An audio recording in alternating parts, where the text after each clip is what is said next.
Here we're live, Danny.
All right, everyone, welcome on. I actually hold on a second. Um, Apparently, our permit to do this has been denied. Um, No, our so we so asked for a permit for one person, and then we demanded having two or more, and so we acted like it was a police state. Sorry. yeah, no, we just yeah, our if we can't do a permit for more than 20 people, it's useless, right? Okay, so let's get started here. And I think the big thing I'm looking for early is the Knicks ball movement was a big talking point after the game, which is a little weird to me because they actually had a much better offense than they did in the first two games. And the other reason their ball movement wasn't as good, which probably wasn't talked about enough either, is they just weren't doubling Brunson as much. So that's a big reason why you're not going to be getting as much ball movement when you're not getting the other team in rotation as much. By the way, Danny, I actually have that exact shirt, but I cut the sleeves off of it. I worked out in that earlier today. I was wearing it when we recorded the Peterson episode. Nice. Don't I even was forget I to was sync not up, by the way. wearing, I Yeah. was not wearing it when we recorded the Peterson episode. So And apologies to everyone too who where I failed to have the right setup and had some internet problems. I did a big diagnostic. Apparently the cable was faulty, so I've replaced the cable, and now we have hopefully full fiber 800 megabyte per second up and download speed. So the cable uh, has been sacked.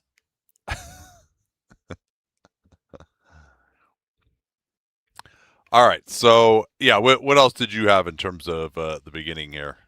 San Antonio's rim pressure was a huge part of Game 5 and had not been in Games 1 and 2. And also related to that, Victor Wembanyama's shot locations, whether he takes more in the paint, gets fouled in the paint, or takes more jump shots. He can make jump shots, but just what shots does he take? And this is a Zach Zarba crew. Hopefully, generally, we've thought of this as the best crew in these playoffs. So hopefully we don't get as much of the foul baiting as we have, not as much in this finals, but in other playoff games overall.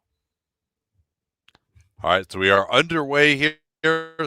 Spurs always win the tip with Wembanyama, and they're going to get right to work with Fox guarded by Bridges. They want to bring Vassell off a weak side screen guarded by Anunoby, and now they'll try to bring Towns into the action guarded by Fox, who gets past him, tried to draw the foul, and they give him that little cheap call. That has not been a call that has been particularly forthcoming in these finals, but a first early foul on Karl-Anthony Towns for New York.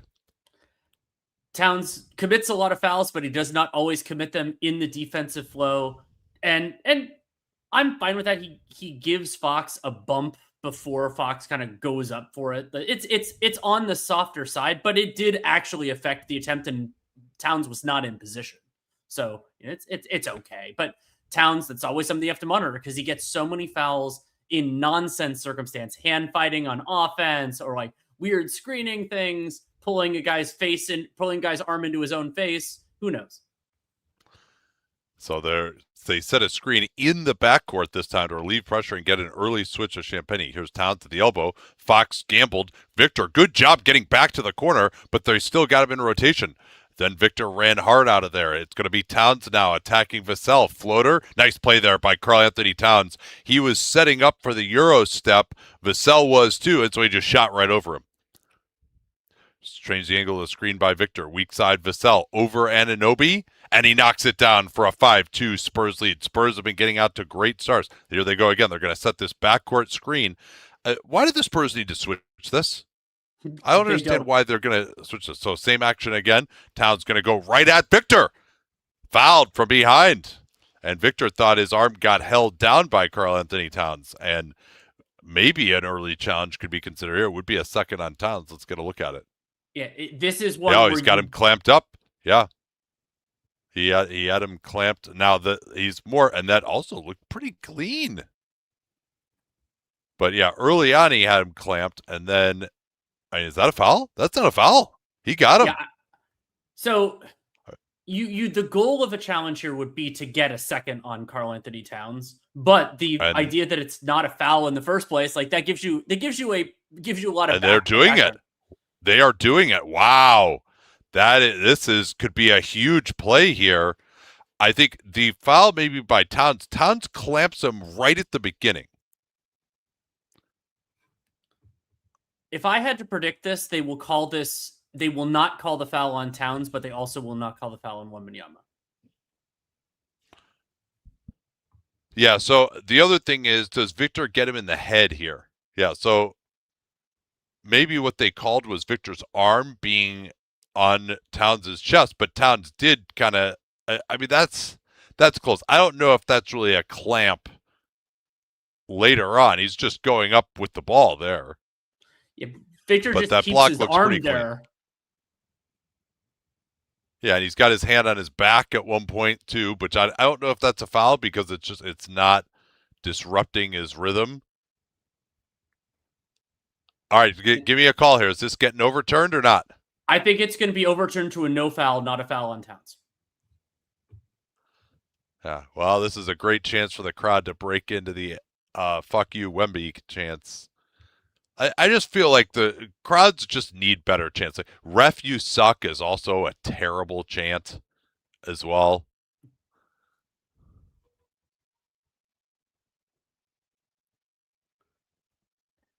It is a strange decision by Wembanyama to keep his arm there after the clamp.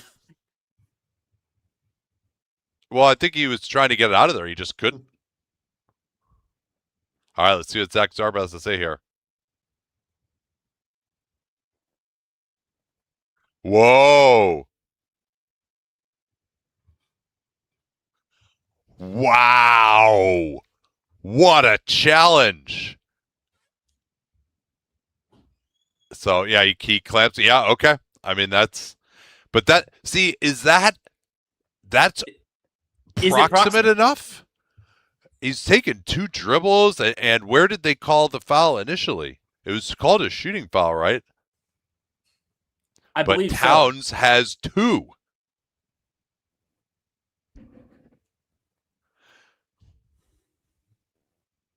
So because the people, so basically the other people are still in commercial. So it is a foul on Towns on the clamp, no foul on Wembanyama, and is Towns second.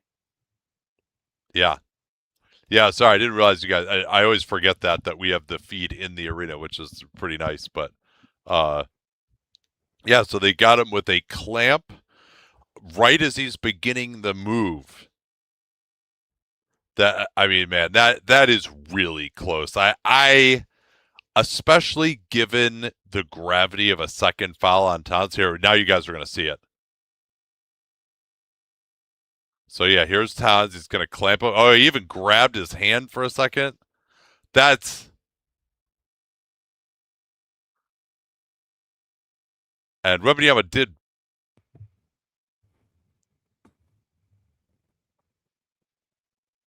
Yeah, so I think this was too aggressive of an overturn to me. That's really it's not obvious enough to me to make that kind of a call. Yeah, I think what I expected to happen would have been a more fair adjudication. But here's the thing: Towns did do the clamping, like that did happen. So I'm not gonna be devastated by it. So it's hard on Castle. Wembanyama pick and pop. Doesn't take that 3. I thought he should have. Instead, tries a hard one over Robinson. Oh, and somehow lucked that in. That was not a clean make at all. So again, they're going. Brunson pushes away the screen now. Tries to draw a foul. Instead, finds Robinson underneath, but he smoked the layup. The sink. And San Antonio up 5. Castle has an open 3. Not close. Ooh, that was close to a backcourt by Bridges. Wasn't established in the front court. Here comes Anunoby. Goes to the step back over Champagny, but left it short. Fox picked up by Hart. Going to try him here. And Robinson got back just quickly enough to disrupt that shot. Now it's Anunoby. Wembanyama is lurking. Has to pass out of it. Robinson will set the screen. Brunson doesn't even use it. Pushes off Champagny. Missed it. Robinson knocks it out of bounds. It'll be Spurs ball. Nate, reminder about the clock and the sync and all that. I thought I had synced. Oh, did you? Maybe it just needs to be zoomed in. It's a little small. No, it just didn't work. Sorry. Sorry about that. We'll fix that. You can take over for a second. Yeah, sure. Champagny driving from up top. help from Robinson, nice kick out to Devin Vassell, and he hits the corner three. It is 10-2 San Antonio Spurs. And now this time they brought two, but they didn't really set a screen, and Hart's that got a little bit close. They got 16, and then Hart just lazily passes it. Champagny steals, and it is a 10-point San Antonio lead. Wow. Mike Brown calls a timeout. Yeah, disastrous start for the Knicks.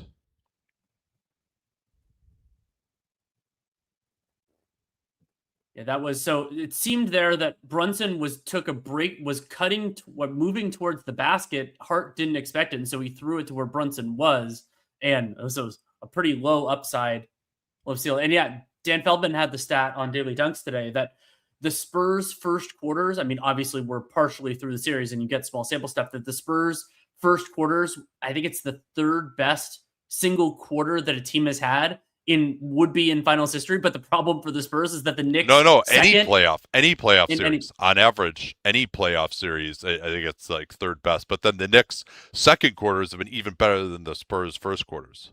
Correct. Yeah, this is a good question. What do we think of the Spurs getting a double-digit lead in all four first quarters? So this one and game 3, I thought there were some Knicks mistakes that were an important part of it, and then game 1 and 2 was, I think, more San Antonio making some shots that weren't necessarily for it. But I mean, they played well to start all these. I think they've earned them. I think maybe the biggest thing is just that's when Victor has the most energy. That's fair too. And maybe even also for a young team, they come out and they're very intentional about what they want to attack, and I think they can lose that at times throughout the game.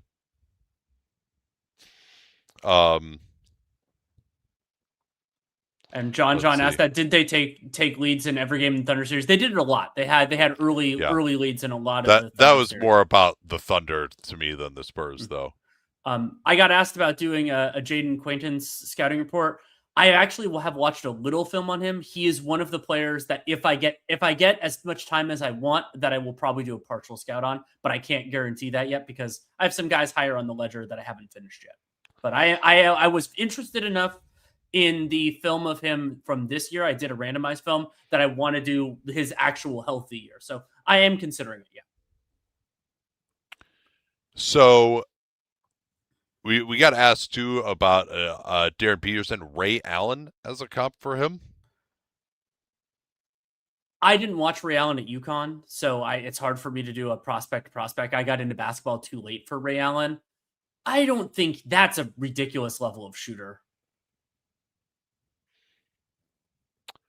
Why does Victor seem to have less stamina than Jokic? I don't know that he does, honestly. He also moves a lot more when he plays than Jokic does. Yeah, I mean, he's asked to do a lot more defensively than him. He's asked to run the floor harder. Also, I think as you get older, if you really work on things from a cardio standpoint, you can get more stamina as you get older. Yeah, let's see. So I'm interested to hear you guys' thoughts on our evaluation of Peterson, because he certainly was someone that I didn't feel like I had a incredibly high degree of confidence of my own evaluation on, but wanted to see what y'all thought of that. If you haven't listened yet, maybe we could talk about it again another time. But so ZD asked if we liked the challenge. I mean, obviously like the results, but I thought it wasn't a foul on Wembanyama. So even though it ended up being higher upside than I expected, I did like the challenge. It's risky, but it was the possibility of the clamp was enough. Why is your game clock smaller? Because that would be user error. Thank you for telling me to fix that. Math guy says I have no idea. What you and I should probably sync up as well, Danny. You're slightly ahead of me, but I mean it's within a half second, about a half. You're about a half second ahead of me if I had to guess. One half second to 1 second. All right, here again, they're trying to bring full court pressure. They don't get the switch in the backcourt this time. Bridges is going to run pick and roll, no advantage. Now Brunson goes into Wembanyama, tries to create space. A nice Gortat screen set there by Robinson, throws Wemby out of the way, missed a couple of tips, and now it's out of bounds. Off of the Spurs. It'll remain New York ball. So Robinson has had some chances around the basket, just hasn't been able to complete them. Anunoby to the corner. He's been so good from the corners, and he knocks down another one. Wembanyama not going to get out there on that screen. They can always get him open. Wembanyama pick and pop. Now looking to take that three. He'll interact with Champagnie. Now he'll try Robinson one-on-one. Crossover. Gets him in the air. Oh, yes! What a step through that was! He could basically step through from the three-point line. It's ridiculous. Anunoby in the corner. Run off by Wembanyama. He's looking for that dunk. Instead, it's going to be a reach-in foul. Who got him there? Was that Fox? They called it on De'Aaron Fox. And so that is his first team foul. Only one team foul in the Knicks because Towns' second one was notoriously not a team foul. Yeah, Wembanyama hasn't had the greatest touch, but he's lucked in a couple. But this is a great move. Robinson a little too aggressive, and that's Wembanyama's got to be the greatest WNBA step-through player in NBA history. The amount that he can cover. I mean, in pretty much galactic history, when you think about where worst finisher after grabbing offensive rebound, Steven Adams. Sorry? No, that's a good call. Yeah, are you hearing me on like a massive delay? You really must be hearing me on a huge delay. Do you want to maybe try refreshing or something? Because we're going to keep interrupting each other if you're hearing me 2 seconds after I'm coming through.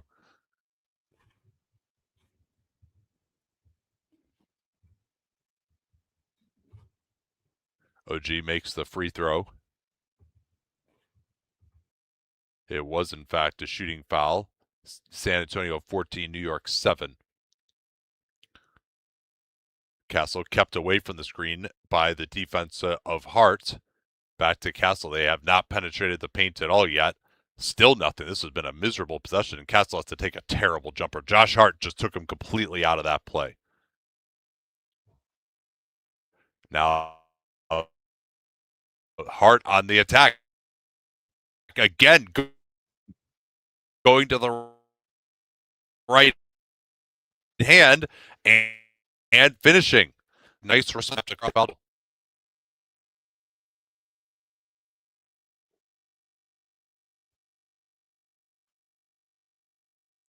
Oh, man, I might be having internet problems again. This is very annoying.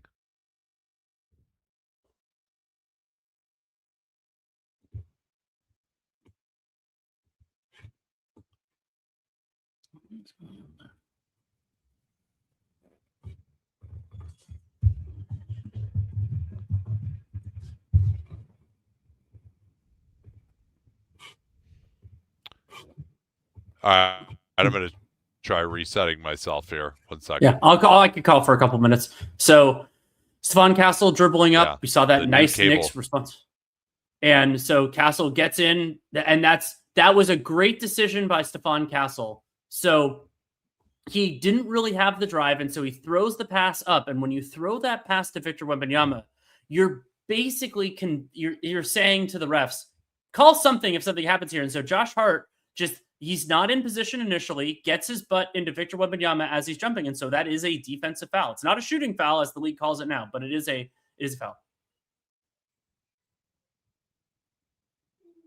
And so now it's Champagnie. See if he can actually attack Brunson there. No, just kicks out. Castle's attacking Josh Hart. Gets in the basket, and that's another rough Stephon Castle shot, but he makes it. 16-10 in favor of the Spurs. I like this consistent backcourt pressure for San Antonio. Make Jalen Brunson work a little bit harder, something that I wanted them to do in game one, and they didn't. And now Harper on the floor. We'll see if they can get something going at him. Nope, it's Castle back. That's really good work for Stephon Castle getting back into position, making that a hard shot for Mikal Bridges. I really like Castle getting back there.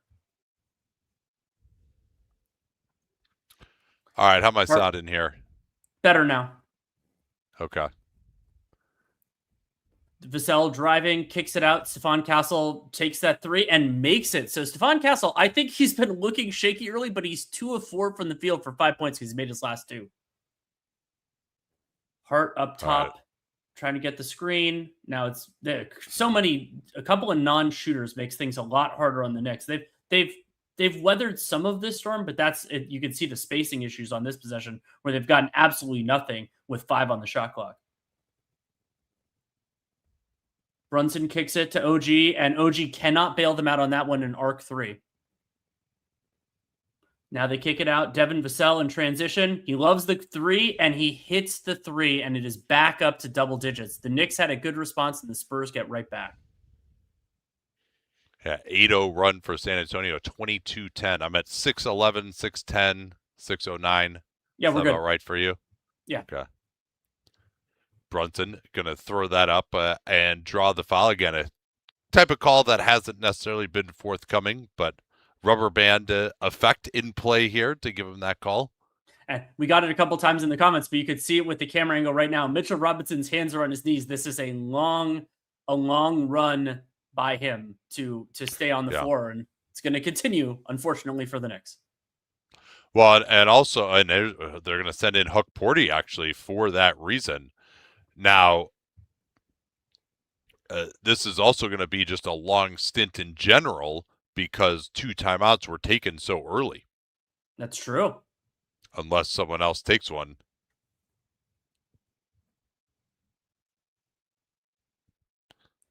Yeah, we're seeing the Knicks small guys trying to get into the legs of Wembanyama sizzle reel here. All right, let me know if I start lagging again. Apologies on that. So overall in the Robinson minutes, -7. Let me get the actual points scored when he was on the floor. 17-10 Spurs with Robinson on the floor.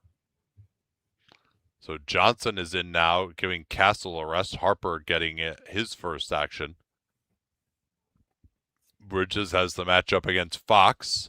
And now Harper with his first chance to attack Wembanyama, trying to duck in immediately on Hook Porty. Now he'll step out. Wembanyama going to see what Hook Porty's made of here. Not much to begin. He hit a 3 right in his face. And Victor Wembanyama, he's gotten fouled a couple times inside, but that was a very comfortable jump shot for Vic. Now here, Anunoby is out of the game, or you might say they could put Anunoby on Victor, put Hook Porty on Keldon Johnson. Bridges gets to his spot. I thought that, to me, De'Aaron Fox should have helped more there at the nail. He was just kind of hanging out. Josh Hart is his responsibility. Their scheme should be to help more off of Hart and close him down. Now, Victor going at Brunson, feeling it. Maybe a little aggressive there. Yeah, I thought that was too aggressive from Wembanyama. Brunson wants to interact to go after Johnson. Spurs give up the switch. Wembanyama waiting weak side. Brunson tries to draw the foul. Can't do it. I don't know if Victor got a piece of that or Brunson just airballed it trying to draw the foul. Johnson's on the left of Fox. Takes it into Hart and finishes. Nice, strong finish there. He really tried to finish it instead of just attempting to draw the foul. And Hook Porty never got back. Here's Brunson. Kicks it out. That's the right pass. Bridges is wide open with Wembanyama lurking on the baseline. Brunson was able to penetrate the paint and make the right pass for a corner 3. Wembanyama wants to screen for Vassell, guarded by Brunson here. They're not going to switch that. Now Hook Porty has to get out there. Weak side Vassell. Harper, good closeout by Shamet. Good cutoff by Shamet, but they're going to call a foul on Hook Porty, pushing Wembanyama. That is the 3rd team foul on the Knicks, first on Ariel Hook Porty, and Luke Cornett is coming into the game. Good time to use him. I mean, with Hook Porty already in.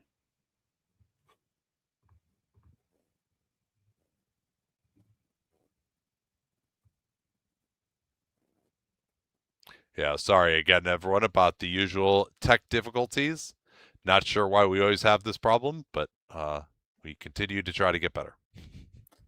So Clint asked, would you consider bringing in Towns? The problem is that Karl-Anthony Towns is notoriously terrible at playing in foul trouble. Like, he just can't stop himself from committing fouls. So you run a real risk with him, more so than most guys. He's gotten better at it, but in this series, he's had a few problems. Towns explaining to Hook Porty how to avoid fouling. Yeah, I do think this would be a chance, though, without Wembanyama on the floor, to where Towns could play without an issue. Cornett interacting with Vassell. There's good help off of Harper by Bridges to foil the play. Fox has to pull over Shamet and drains it. De'Aaron Fox giving San Antonio a 13-point lead.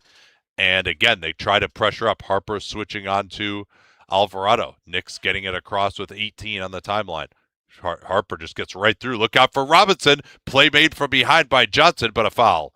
Nice little setup there. The Knicks, it's painfully slow for them to actually get into some of these set pieces because of the pressure, but it worked that time.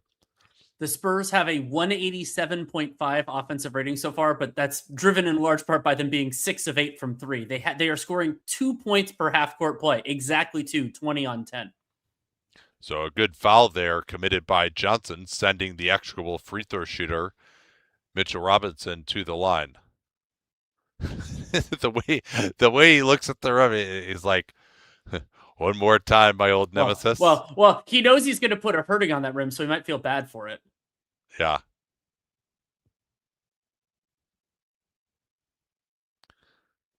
I'm not even really sure that he fouled him here, but certainly not worth a challenge. The Spurs be like, make sure it's a shooting foul. Yeah. Well, they're in the bonus anyway, I suppose. I guess that's true. And so Towns is going to return here, and the reason he's going to do that is because New York is in the bonus. But they'll need a stoppage to take Robinson out of the game. Surely they'll go to the Haka. Cornette trying to run the floor. Harper has Bridges on him. They'll run pick and roll at Robinson. Harper trying to get Bridges on his back. Bridges competing to get through. Oh, what a block by Robinson coming over. They should foul here. It's with them being in transition. They're not going to do it. Here's Alvarado. He tried the alley-oop, and Cornette got the deflection. Now a jump ball, and Fox says, I don't really care. I could just out-jump you. No problem. We'll see. I'm somewhat interested in this jump ball, especially with and that allows for the sub. De'Aaron Fox just not really activating there. Yeah, great play by Cornette, who is pretty darn tall in his own right. Is he listed at 7'2"? I thought it was 7'1", but it might be 7'2". Yeah, so Alvarado is saying, I guess, that was a shot and a goaltend, but I didn't agree with that. And Spurs do win it, and we're going to get a loose ball foul here on Alvarado in the jump ball action. But that is not free throws because that's the 4th team foul on New York. Yeah, it can't be a goaltend if it has no chance to go in. And Victor is back in now to match up with Towns. So I think this is Mitch Johnson trying to make sure that it's not the dreaded minutes of Cornette and Towns. And Victor gets his own offensive rebound on a tip. The Knicks have been complaining for a goaltend on both ends now. Towns in the post against Wembanyama tries to go get the ball, complaining that he was being held. Alvarado says, hey, go post up or set me a screen or do something. Towns trying to roll to the basket. Here comes Anunoby. Vassell, did he block that clean? Nope, a foul. Vassell a little bit too slow in realizing that the penetration had happened. He was guarding the guy cutting through and probably should have turned around faster. Let's see if this is a goaltend here. No, it is not. He got it at the exact moment.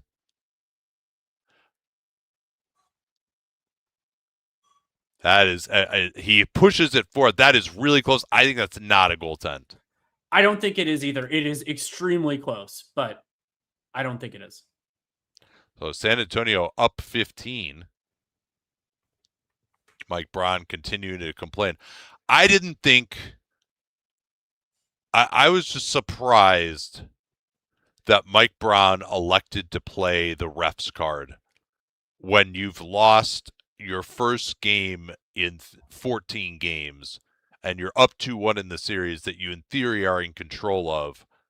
I just don't think that's the right mindset to have of the refs are screwing us, because I don't think that's ever the right mindset to have, frankly, because then, it's those experiments like with the rats who just get shocked at random, they eventually give up.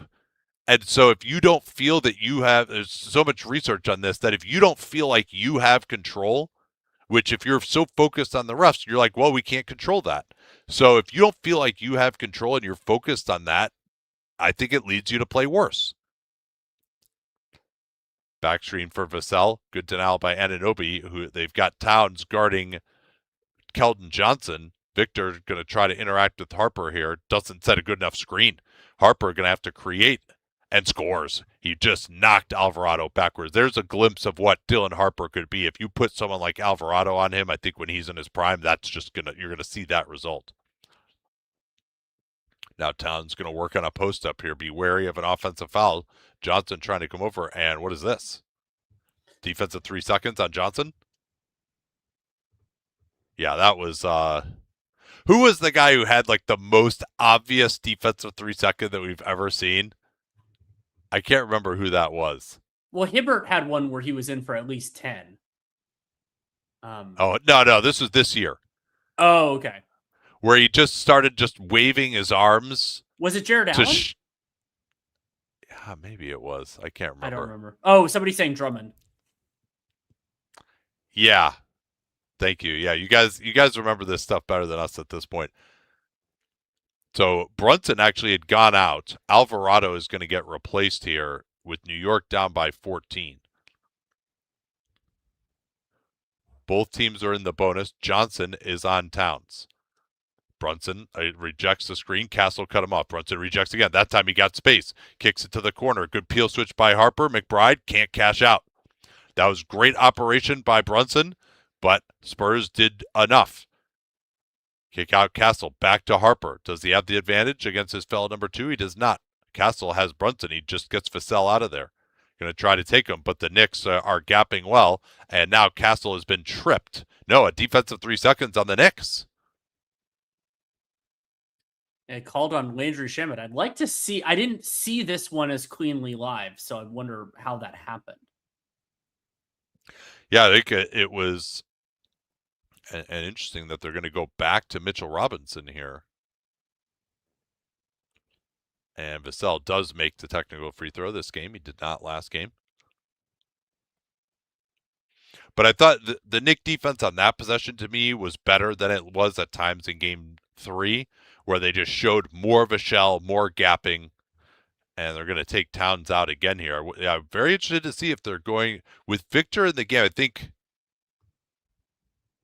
this is a great stat. He's the fastest to 2 fouls in a finals game since 1998, which is the first year that we have data on that. So here's Victor kicking it out. Fox, tough footwork, left it short. Probably could have gotten something better there. Brunson working on Harper. Good dig by Champagny to deter the initial attack. Brunson still, Harper too strong for those hard tactics. Here comes McBride. Castle is just hounding him right now. They know his handle is not tight enough to deal with that. Here comes Shamet. Nice pull up, foot in the ground. Nope. Loose. Robinson. God, that guy, he's just an absolute black hole when it comes to just sucking the ball in, sucking in defenders. He had no chance at the rebound. There are 3 Spurs there. He also did a nice job of black hole spacing on Wembanyama. They just couldn't get a drive to take advantage of it. Down to 106, 105. Here's McBride. Man, he just cannot cash one out. New York, 2 of 5 from 3. Spurs, 6 of 9.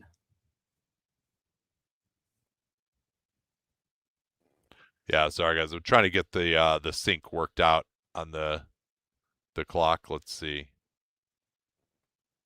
Yeah, it looks like it's about as good as we can get it here. I think it may. Oh yeah. You know what? The problem is the screen is lagging. I'll try to fix that. Here's Victor. I'll try to do that at the break. Victor with another nice take in San Antonio, a 37-point quarter. And now an offensive foul on Robinson, pushing down Wembanyama. And that is the 4th turnover on the Knicks. Only 2 of them have been live ball. But it is 37-20, and the Spurs will have the ball after this stoppage.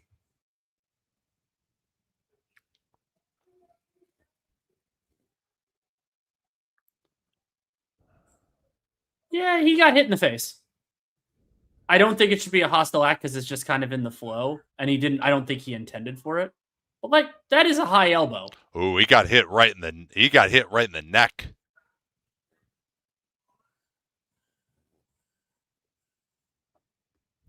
That's good. I've always liked it. One of my the best celebrations that I've ever seen was someone tried to go up for a shot around JaVale McGee, and he just blocked it in the stands, and then he just like went like this, like the guy's just crazy for even going up around him. Mark brings up, or that was Wes brought up the point that it's kind of intentional to go that high in Wembanyama, but Wembanyama was bending over. It's a little bit different in that circumstance. Yeah. Well, what do you think? This is going to be a flagrant? So Victor goes at Robinson first. Pretty nice move. He's had some pretty good touch on these plays. And I don't know what he's saying to him here, but Robinson... That is high. That is high.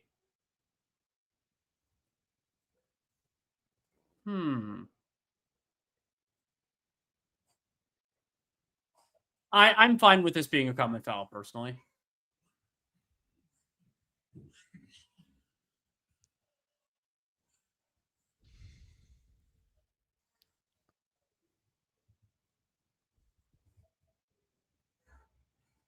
Oh, I had forgotten about that one. Durant signaling that Evan Fournier is microscopic with his hands. That was pretty funny.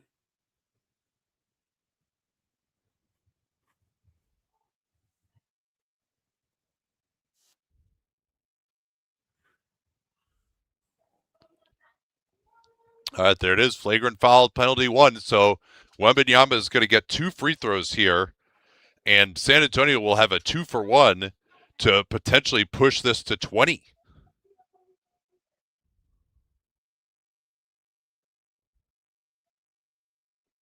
Yeah, everyone was saying like, oh, like nobody. I guess Josh Hart maybe could have gotten in the face of Wembanyama in the last game, but there are people saying, oh yeah, like Draymond was saying, oh, you got to like stick up for your guy, etc. But it kind of just happened off the ball and wasn't that big of a deal. Josh Hart is the only one who saw it, I think. So Victor, a couple of free throws to push this to a 19-point Spurs lead. And if New York is going to come back, and we've got Jeremy Sohan in the game here now, is that a second or third on Mitchell Robinson? That is a first on Mitchell Robinson.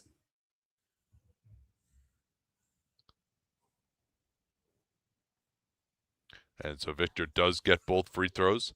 19-point lead.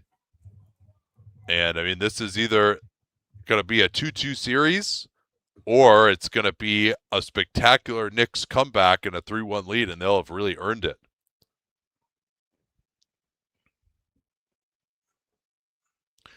Now Anunoby is on Fox. They'll switch this to put Sohan on Fox. Up top, too low for Wembanyama. He still got it. Got stripped by Shamet, though, and they're not going to get the 2-for-1 now. That pass was the right pass, but just wasn't quite high enough by Fox. I like that from Shamet going for the ball, though. Oh, maybe they do get the 2-for-1. This with their favorite out-of-bounds play, bringing Vassell to the baseline. Castle again hounding Brunson relentlessly. Brunson is going to go through the arm of Castle and get a foul, and Vassell just pushes him away but Brunson is getting a few cheap ones here. Yeah, this is great. Maybe the Knicks could have Sohan bring the ball up to the count of the pressure. He has point guard experience. Oh, they've showed on the broadcast. I thought Shamet hit that ball out. Wembanyama actually just lost it himself. So that's unfortunate for the Knicks. You're lagging a little bit now. And they ended up getting 2 points out of it as well. Nate, you're lagging a little bit now. All right. Here, I'm gonna just you could do the end. I'm gonna just try to see if I can just restart everything. Yeah. Jalen Brunson shooting the second of these free throws to cut it to 19, and he makes it. So we'll see the last possession here. I actually think teams should go a little bit earlier in these circumstances, shoot it with about 4 left, because you can't advance the ball in a timeout anyway, so give yourself a chance for a real second chance opportunity. Fox, Wembanyama setting the screen. I think they should try to get this ball to Wembanyama, and Fox just fires the three, doesn't make it. I don't like that as a process from the Spurs, and I think that Anunoby heave would have counted, but it doesn't go in anyway. So it is a 19-point lead for the San Antonio Spurs, 41-22.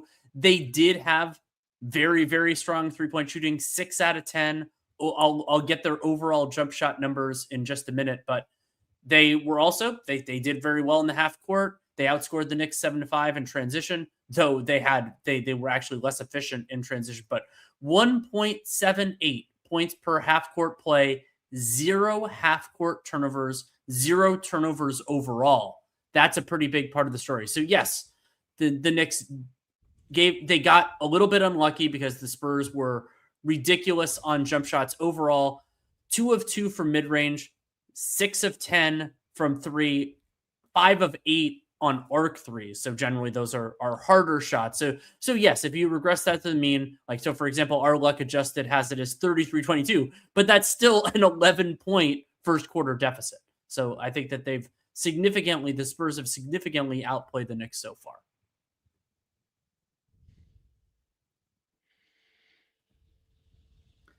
Yeah, that's true. So Nam Sango said Sohan and Anunoby switching the Fox 1B pick and roll was working, but it's going to kill your offense. You have to make sacrifices, and you can't play Jeremy Sohan. He was unplayable for the Spurs. He's actually less playable in certain ways for the Knicks. But yeah, there are things they can do.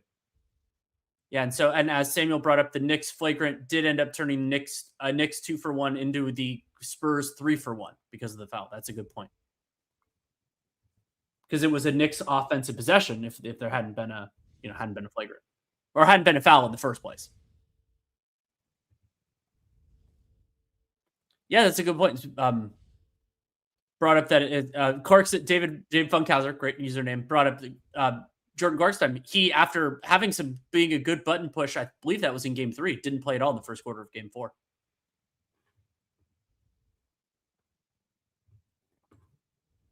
Some of the other stats. So the possession game, Spurs +3, 25 true shots to 22 for the Knicks, in part because the Knicks, the massive turnover differential, well, massive because it's 4-0. 4 is not a ridiculous amount per quarter, but 4-0, 2 steals, 2 non-live ball, and then you can add in the sort of the free throws on the eventually ruled a flagrant. Knicks 31% offensive rebound rate, Spurs only 12.5, though they've only had 8 misses so far, so it's a little bit harder to do that. JP says sitting Towns protect his fouls, lost the Knicks the game. Well, yes, but they also didn't have. He can get fouls in bunches, and so this isn't a preemptively losing the game. It's the first quarter. I think that I'm on board with what Mike Brown did. Towns is not particularly great at playing with fouls, and he can commit them in such random ways. He could just set a weird screen or like push a guy in a rebounding action or just get a little bit mad. So I understand being cautious with them. And they were getting beat even when Towns was on the floor. I guess it was only 2 minutes before he got pulled. Dude asks, well, they need to save him for these minutes as well, where they've typically made things up pretty well.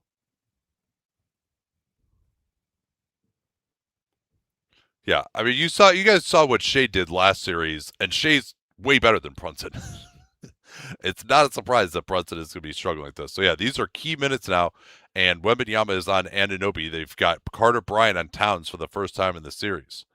Here comes Towns getting right through, has to kick it out to the corner. Champagny may be a little aggressive, lost Anunoby, but they still are rotating well. Now they get Anunoby's corner 3, and he cashes out. Beautiful ball movement there by New York to cut it to 16. And I think that was Carter Bryant that should have gotten back to Anunoby there. Here's Fox in the corner. He knocks down a corner 3. That De'Aaron Fox, a couple of threes where he's really struggled from the outside.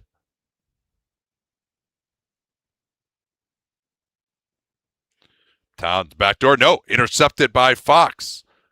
Here's the push by the Spurs. It's Harper.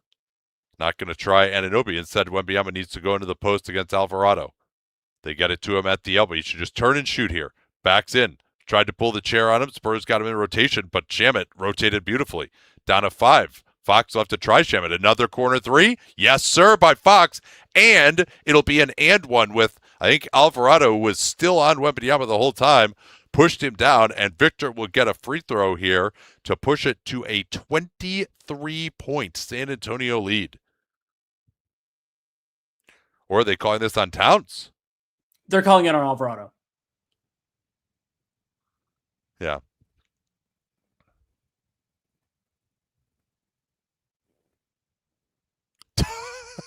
Yes. And then he tries to step over him. Yeah, I honestly think all this stuff with the refs whining about the push by Wembanyama, it's really in the head of the Knicks. This actually could potentially be a flagrant. They're going to look at this. It wasn't a basketball play from what I could tell. And the other wild thing, you brought it up, but it just bears emphasis. The Knicks hadn't lost a game in like 5 weeks. You don't need to go to the refs. You're just like, hey, it wasn't our day. That's okay. And this is just such a weird decision by Jose Alvarado. Yeah, then Alvarado tries to trip him there. Now he's grabbing his leg. He's grabbing his shorts. Now he's still grabbing his shorts. Then he falls down. Now he's going to grab it, try to like lift him off the ground again. And then he's going to be an asshole and step over him too. But, I mean, this whole idea of Webby being a heel, I think there is something to that. But also, simply, he's just too big to deal with. He's the first guy who's too big to deal with since Shaq. And guys just have to do all this stuff. They feel like they have to do all this stuff. Yeah, I agree with Ben that Alvarado might have thought that Victor tripped him when he actually tripped over Towns' foot. And that's why he got extra. But he was already grabbing Wembanyama before that. And I think there might have been a little light as a feather, stiff as a board from Wembanyama there. But when a dude grabs your leg, like I understand it. Wait, isn't it stiff as a board, light as a feather? I mean, I know that's not the saying, but I'm saying, isn't that more accurate to describe what he did there? Probably. That was the Jose Juan Barea move, right? I'm going to stand up in the post super hard on the first bump and then fall down on the second one. Mm-hmm. All right, good to see you, Clint. Thank you. Let's see what Zach Zarba has to say.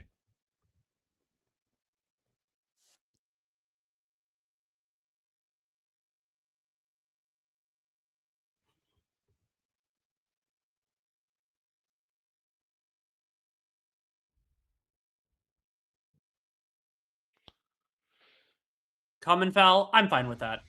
It wasn't really a basketball play, but there also wasn't like a risk of injury. It wasn't the contact is like they elevated one, they didn't elevate the other. I think I would have maybe done it the other way, but that's fine.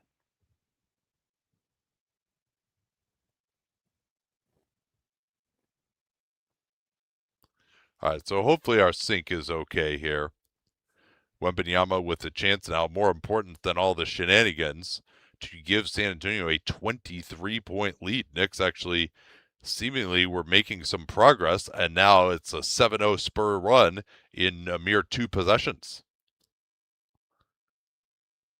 But the big problem for New York is the Spurs defense has been awesome so far. And Brunson, is he back in the game now with all these reviews? They're just going back to him. They did give him a little bit of a break. Yeah, Brunson, he's getting a lot of these calls out top. And maybe that'll open things up for him a little bit. That's on Harper. And Harper's saying, hey, he's grabbing my shorts. Yeah. That's his first team foul of this second quarter. So let's watch the Carter Bryant against Towns matchup. Brunson working on Champagnie off the switch. Gets space for the fading jumper. Towns underneath. Beat Bryant. And scores. And one. Knicks starting to get calls now. And Towns can bring it back to a 20-point advantage. And I like Towns there. Having the smaller Bryant on him just gets into position for the offensive board. And then Bryant, he gets beaten for this, but then swinging back towards Towns' head. Like you're not gonna get the block too often on that sort of play, and getting in one instead. Yeah. I can't say I really saw much contact on that block attempt by Carter Bryant. He does bring the arm down somewhat uselessly, but I don't know how much contact he actually made. So Towns does get that free throw. And that's the luxury the Spurs have of all these ball handlers. Harper was getting denied, so he said, all right, De'Aaron Fox, you just go get the ball. Now they're going to go to that double screening action involving Brunson. Knicks defend it well. Champagnie back to Fox. Now they want to get Towns in pick and roll with the 2 fouls. That's the right pass. That's really good work there by Fox. Bryant went wildly for the rebound, couldn't get it. Brunson on the attack. Victor didn't react quickly enough because he was stuck on Shamet in transition, and Brunson recognized that really nicely. Same sort of action again. They want to involve Brunson once more through Champagnie. They force him away from the screen. Three-pointer. Harper, man, the Spurs just cannot miss from that left corner right now. Brunson with Victor calling out the switch. Brunson tries him again. Victor is on him. Can't really do anything. Kicks it back. McBride. Can he finally knock one down? He cannot. Outlet to Harper. Spurs have not done a ton in transition so far. Let's see if Harper can go at Brunson. He can't. Bryant's in the corner. Shoots over Anunoby. That left corner again for San Antonio. They have 4 left corner threes in this quarter in less than 3 minutes. Brunson trying Fox. Fox gets a little strip. Brunson gets it back. Fox trying not to let Brunson get into his body. And Brunson tried to draw the foul. There was no foul there, and he made a circus shot. Again, they try to involve Brunson in pick and roll. Pick and pop. Champagnie fires it right over Brunson. Man, this shooting for San Antonio. There isn't a basketball team that's ever played that could be beating the Spurs the way they're shooting this ball. 11 of 16 from 3.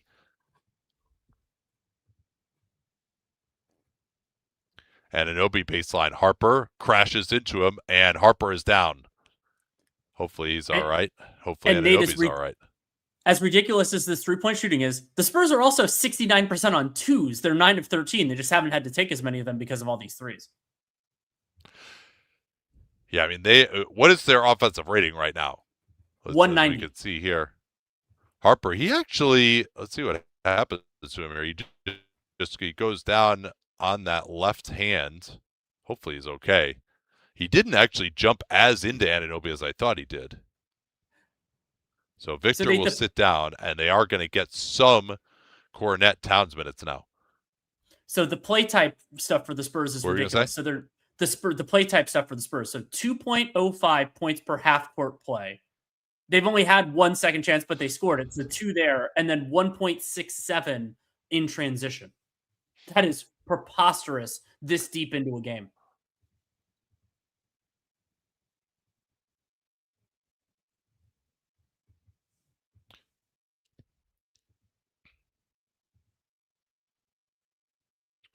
So now the Spurs are going to play a little bit of zone, it looks like. They get it up top. They're trying to lob it into Towns. Instead, help comes over, and Clarkson is wide open, but man, he can't knock it down either. Knicks have had their chances on threes and have not been able to get them. Castle had Bryant on the pick and pop. They want to involve Brunson again. Castle rejects that, goes into the lane. Playing off at 2 feet, kicks out. Champagnie, finally a miss. Champagnie has a bad habit of getting more and more aggressive. Now Clarkson goes at the body of Champagnie. That was a great finish by Clarkson to cut it to 23. But now they're not going to guard Bryant, and he's going to get a half-court alley-oop. Great pass.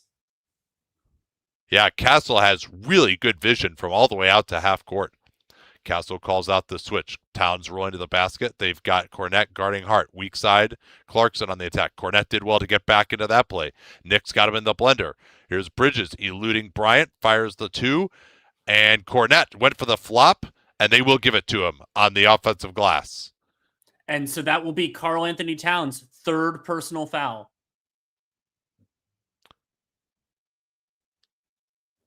Mike Braun thinking about a challenge here, but we're not going to see that replay for a beat. But yeah, here's Brunson just did. That's either Brunson or Towns. Probably Towns, honestly. But he was looking to pick up Cornette. Now they go to the 45 pick and roll, maybe for the first time, trying to involve Clarkson. Champagnie eluding Hart, fires again, getting maybe a little too aggressive. Oh, Carter Bryant knocking it away. He's going to go at Towns, and Towns got the stop. No foul there. He was not going to pick up his fourth on that play. Here's Brunson trying to get into the body of Champagnie. Champagnie forcing him baseline into the help of Cornette. Brunson says, hey, go post up, go set a screen, go do something. Now they help out of there, and they're going to get a foul on Cornette. I thought really that was all Towns initiating that contact.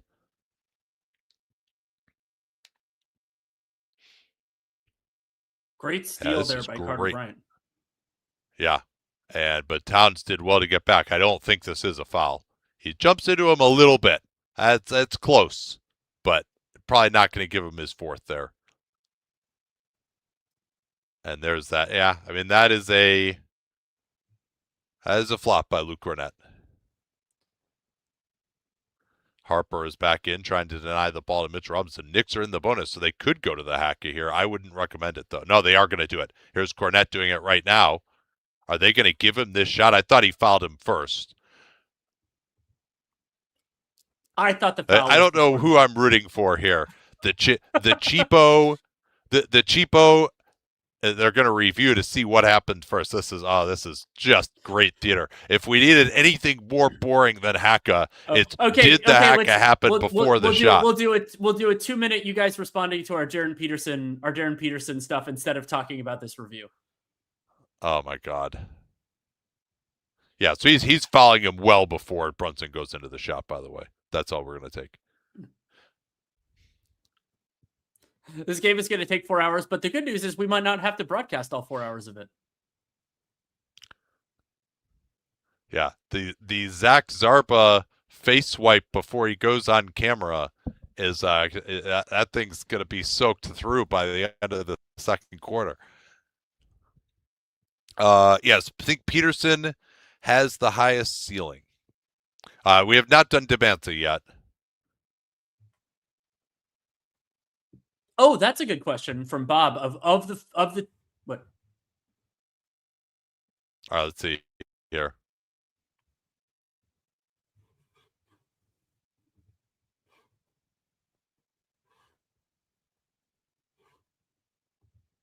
All right, so yeah, it is 2 free throws for Mitchell Robinson.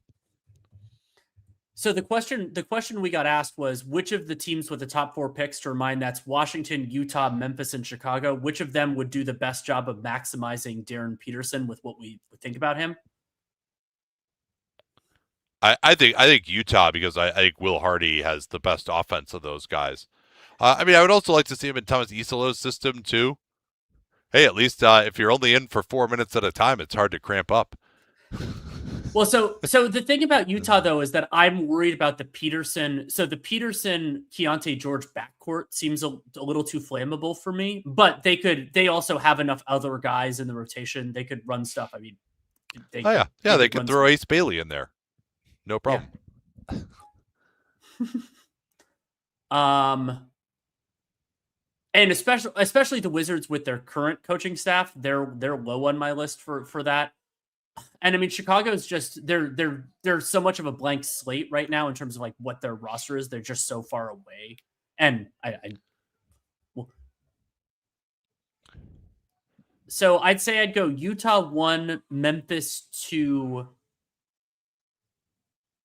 Chicago 3, Washington 4 in terms of maximizing Peterson, at least in the short term.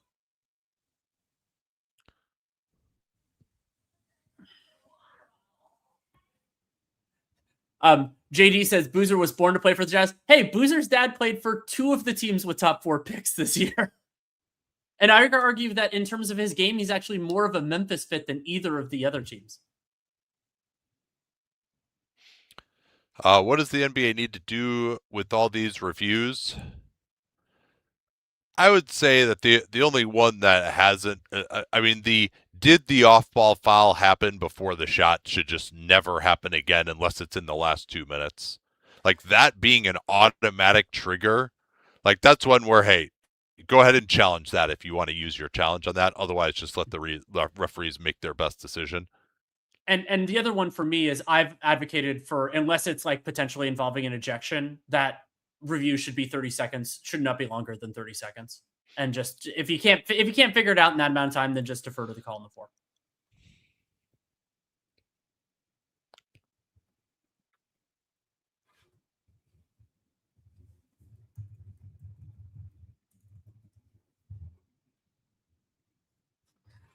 I like Mitchell I Robinson. like. Yeah. Go ahead. Sorry.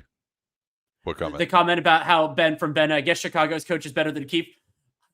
We don't know who their coach is, but odds are yes, considering Keefe was the second worst coach in the NBA last year. Yeah. I mean, what if Keefe actually like turned out to be good somehow? Like that he just was intentionally coaching badly. I just find it pretty unlikely. Usually, to me, coaches who, of course, there could be some different parts of this, but coaches who seem like deer in headlights in press conferences don't usually turn out to be that good. So Robinson, not close with either free throw. So and Nate, now they're going to foul to get him out of the game. I just looked at the luck adjusted. So far, this is on Prime Stats.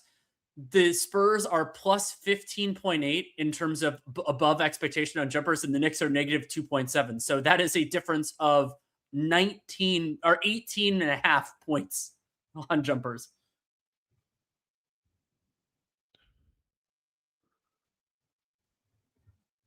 I made the mistake of actually opening another window. Sorry about that, guys. Apparently, I think it might just be this computer kind of sucks. Potentially. And so they called that foul again. It's on the lob. It was Clarkson getting a little bit of a bump on Cornette. So that is not free throws, but the Spurs are now shooting for the remainder. And thankfully, the broadcast actually does have it as bonus, because sometimes they do, they've only committed 4 fouls, but the Spurs are in the bonus functionally.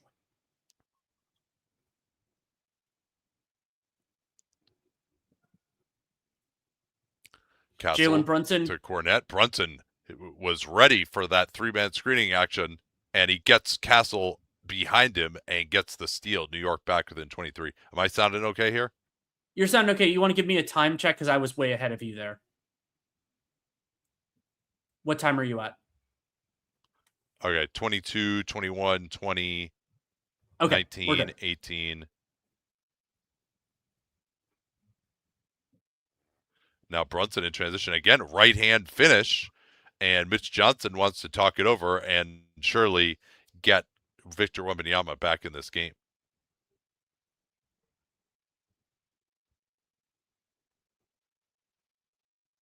And that Castle pass was a little bit behind Cornette. Good job by Brunson breaking in and getting it, and then getting the basket there. Good little Knicks run here to cut it all the way down to 21.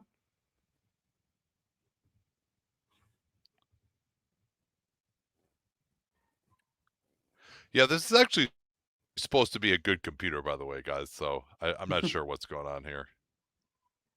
I would bet that my computer is older than yours. But I'll.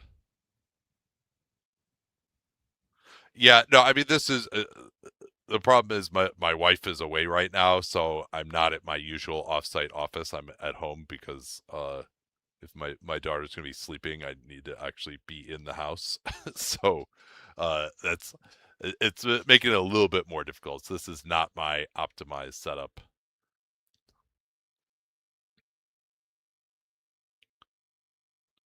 Why can't Mitchell Robinson figure out free throw shooting? Some guys just kind of never do. I mean, I've heard that the like kind of giant hands can make it harder. I mean, Robinson, it's not like he has great touch on other shots. Yeah.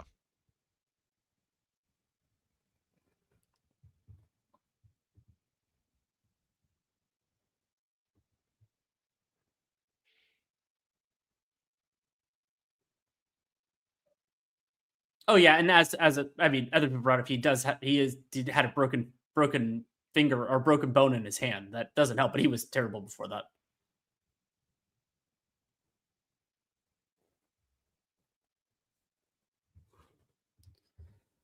I guess I'll just do the ridiculous Spurs game phase stats again because they're just ridiculous enough. I mean, they're all the way down to 1.73 points per half court play, which is completely ridiculous.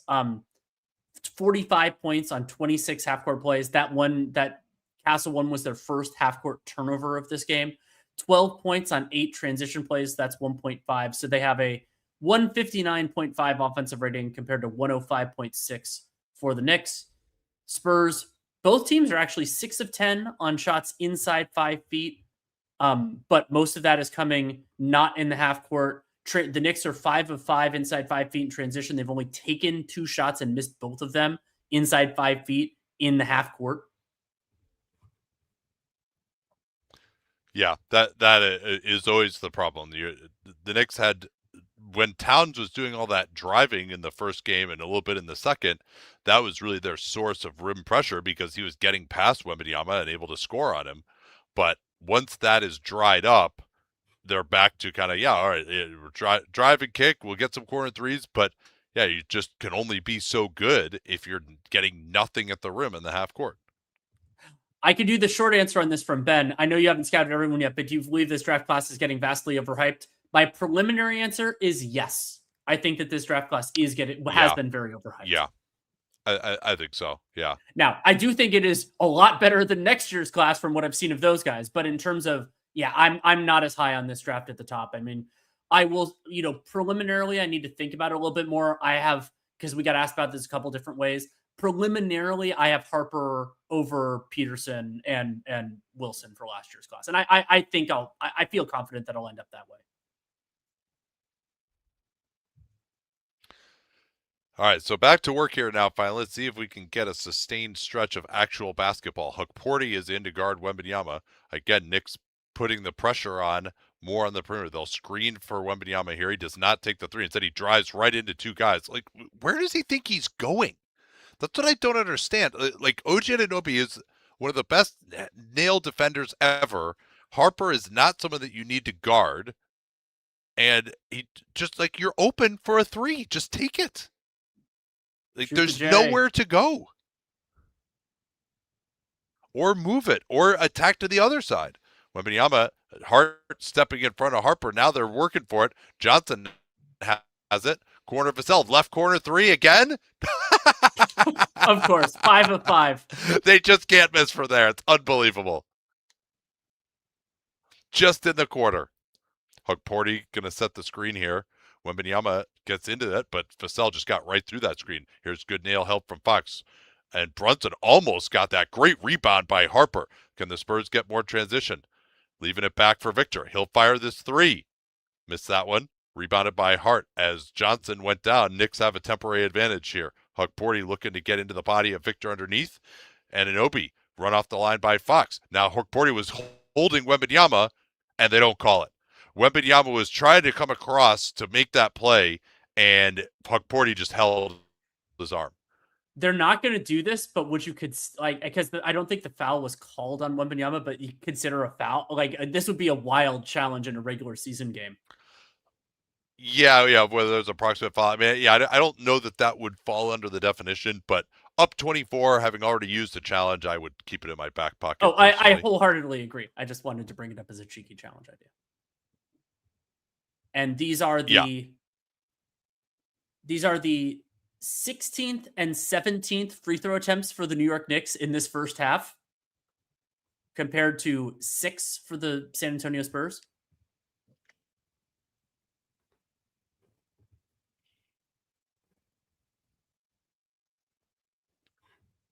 And it'll be a second free throw. Sohan is back in now. So they're probably going to go to some switching of pick and rolls involving Victor. And Sohan has the matchup against his ex-teammate. They want to involve Brunson here if they are going to switch. Here comes Fox, eluding Anunoby. And Fox, he's done pretty well against Anunoby in some of these ISOs. There was a little bit of a screen, but not much of one. Again, over the timeline at 17. Sohan not being guarded here. They want to get into their screening action off the ball. Sohan can pass it. Brunson again rejecting. Goes into Fox. And Fox did well. Fox is doing a really good job of avoiding fouling Brunson. Yes, he will. I've been very critical of Fox's defense more than you, but he's done a good job in this game overall.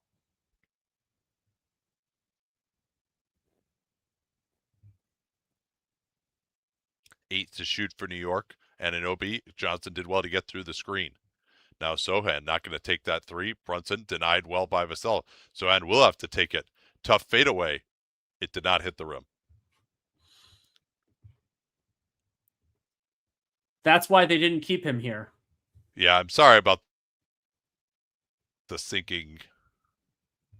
Yeah. So, sorry about the sinking. It just can. There's a number of failure points. I'm just gonna have to try dealing with it again at the next break. Here's Harper. We're down to 4:22. Harper going right at Sochan. Man, I love that Harper celebration too. After he just goes right through someone at the basket. Down to 4:11, 4:10. Anunoby going at Harper, stepping back, tough two. Man, Anunoby has made himself into quite the shot maker in these playoffs on those kind of plays. Again, they want to go after Brunson. They don't want to switch him onto Harper. Now they move it weak side. No advantage. They'll switch this with Sochan. Fox going right back into Anunoby. They help at the nail. That leaves Harper open. And he cashes out again. And this San Antonio shooting is ridiculous. But they are making the right play where on these rolls to the rim by Victor, they're getting a guy off of that weak side to get the high tag. And so that's where the pass to that guy on the wing is becoming available. Brunson finally gets a look. Can't get it. Sochan can't get the rebound off the foot of Bridges, I believe. No, we'll stay here. Excuse me. Yeah, I think that hit Wembanyama's knee or foot on its way out. 27-point Spur lead. Again, they want to bring Anunoby to the corner. This time, Sochan changed the angle, and Johnson just blew him up. Vassell calls out the switch. Now Brunson guarded by Johnson. Pick and pop. Sochan not going to take it. Brunson will. Tried to fall down. Didn't get it. Now the Spurs have a 4-on-2. Johnson going to go right at Bridges. Somehow it squirts to Harper. Whoa, how did he know where he was? That was an unbelievable twisting finish by Harper. He's got a sixth sense for where the basket is. Sochan again. I mean, this Sochan stuff is ridiculous. They got to go back to Towns here. I don't care that he has 3 fouls. You're down by fucking 29. I mean, is the counter that you're down by 29? To just not play him? Just let him foul out. That's fair. Yeah. Just keep him in the game until he fouls out at this point. Like, you're... I mean, what do you say? Is the counter that you're down 29 that it's just like not even worth playing him because the game's over? No, is that what you're saying? It is. I think you're right. You just play him, and if he fouls out, he fouls out. I mean, this Sochan thing is just ridiculous. Like him trying to work through the elbow while Victor just stands there. Now, Yeah. I will say, and he's not even setting good screens on the handoffs either. Yeah. Who knew that you could get it for San Antonio? Who knew that you'd get a coaching revenge game against Jeremy Sochan in minutes that matter in the finals?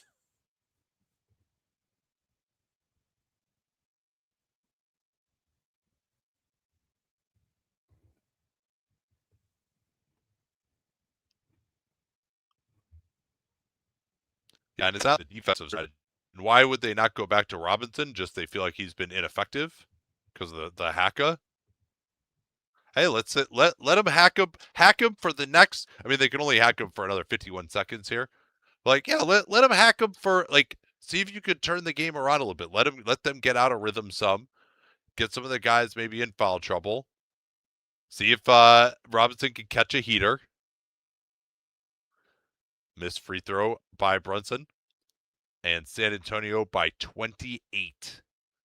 They're going back to the 45 pick and roll against Brunson. Harper splits it.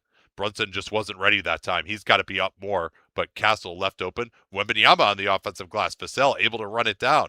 Back to Victor. He's going to try Anunoby. Pump fake 3.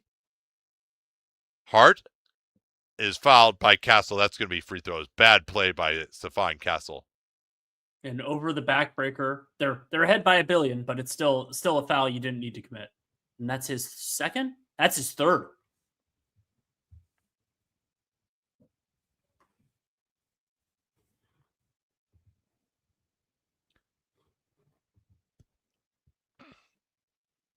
Fox obviously is not going to play that many minutes, but I think he's largely been better. Like the Spurs offense has looked so good with Fox out there. Castle is probably the one guy who's not playing great offensively, but Hart misses the free throw.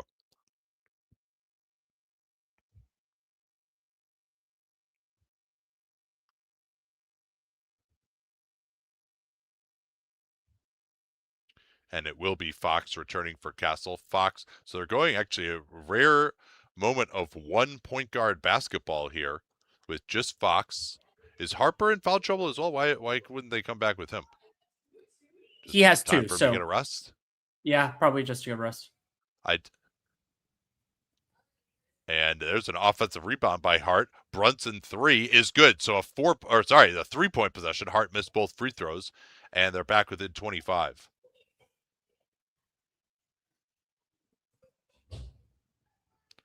They want to involve Brunson again through Vassell.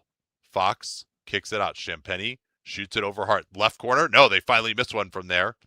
Johnson gets in front of Brunson, but that's an advantage matchup maybe for Brunson. Gets the pitch back to Anunoby. Anunoby into Fox. Couldn't draw the foul. Corner. No, great deflection by Vassell. Throws it into the backcourt, though. Brunson recovers.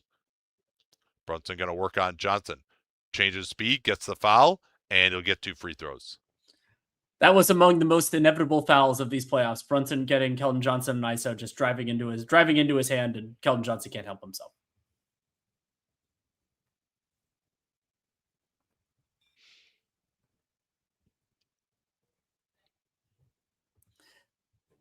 Yeah, that's a wild stat. So now it's only down to 2. The Spurs have made 2 more 3-pointers than the Knicks have attempted. They're 13 of 24, and the Knicks are 4 of 11.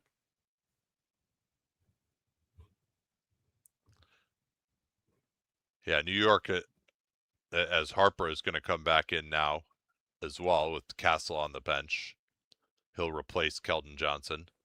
Maybe a possession too late. Yeah, I mean, the Knicks have been getting a ton of calls here, but in terms of field goals, they just have been totally ineffective.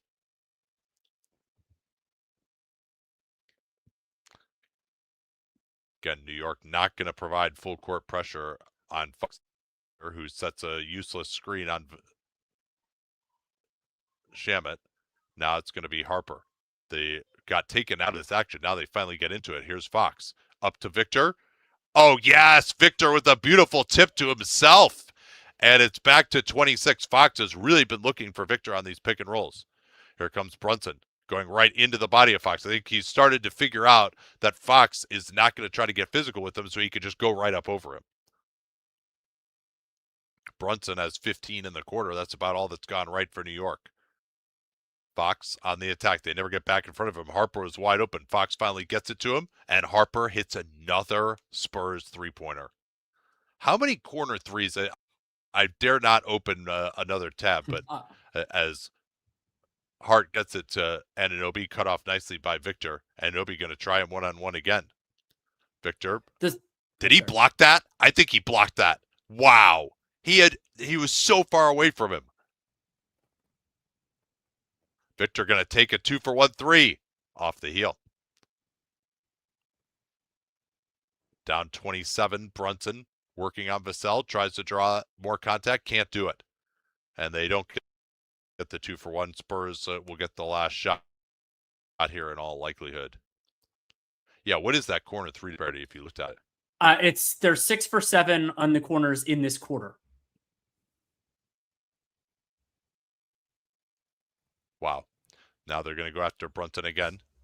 Brunson actually does switch on to Fox. Fox accelerates into the paint. Left it short. Does this tip count? No, it doesn't because it didn't go in. But 76-49 is a pretty damn good half. And this, as you can see, this largest halftime lead by the road team in NBA Finals history. So the Knicks have a lot of work to do in the second half. We will come back for it, though. At least the start of it.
All right, then.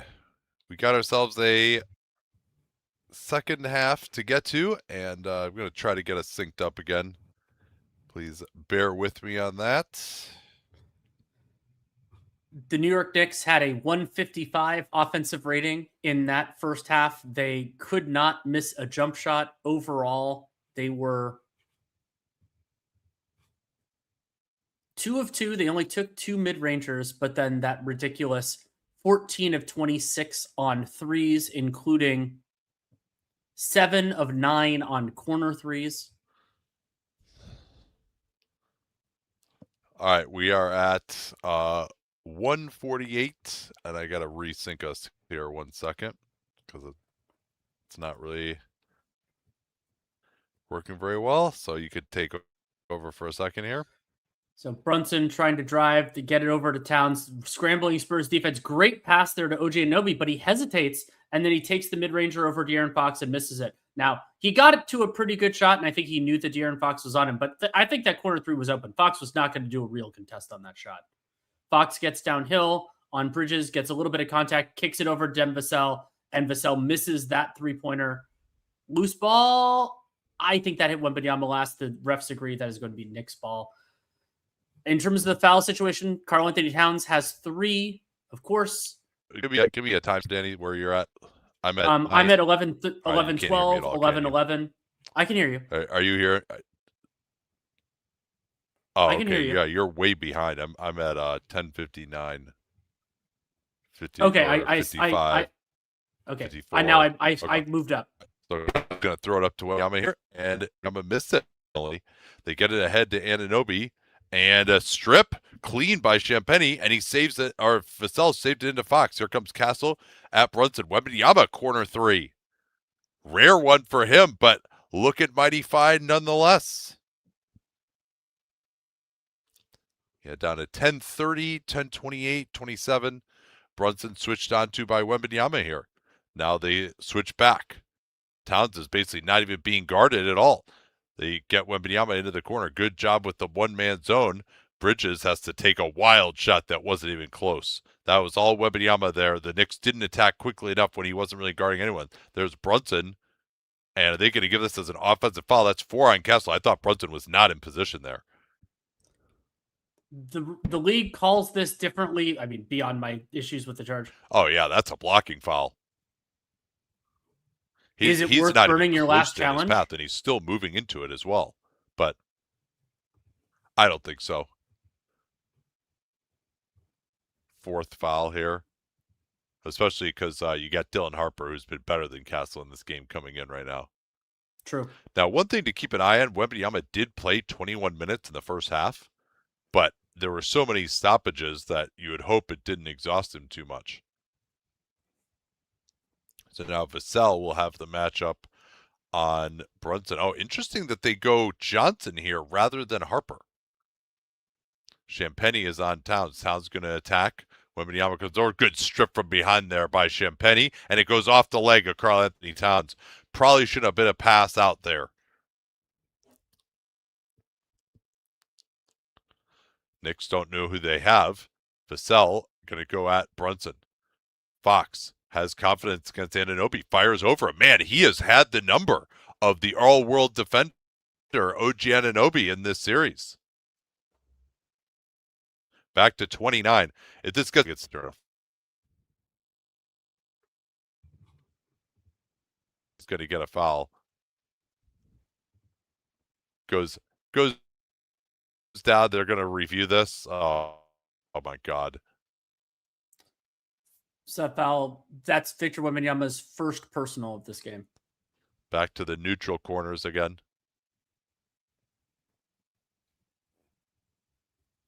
Yeah, I mean, Towns is shoving Victor, and Victor's trying to show his arms, and he catches him in the face there. Yeah, I mean, that's just a foul, I think. Everyone gets to rest. Certainly there's no wind up or follow through or anything of those lines.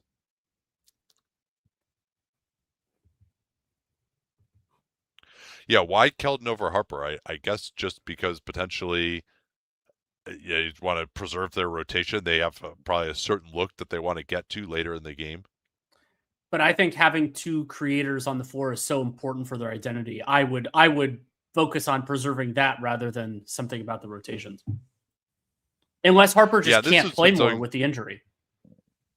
Yeah. What injury did Harper have? Just his groin again, you think? Just the groin, yeah. I haven't seen in the sense that he's on a minutes limit? Yeah. Yeah, so I think, but it has been, we haven't talked about this enough, that Wembanyama is on 2 flagrant points right now. It takes 4 to get suspended, so this won't be more than a flagrant 1. But that would be pretty incredible if he ends up getting suspended. I don't think this should be a flagrant. He elbowed him, but he's kind of getting shoved backwards. It's just I mean, maybe it could be just because the Knicks are down by 29 and everyone thinks they're getting screwed or something, but yeah. Nothing says getting screwed like having a 23-6 free throw attempt advantage. I didn't think the Brunson thing was a flagrant either, honestly. Yeah.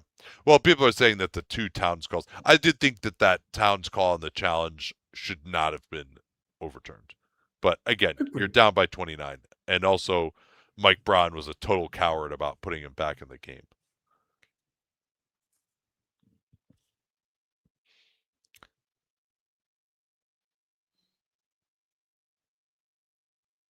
Yeah, I'm really interested to see where they go on this.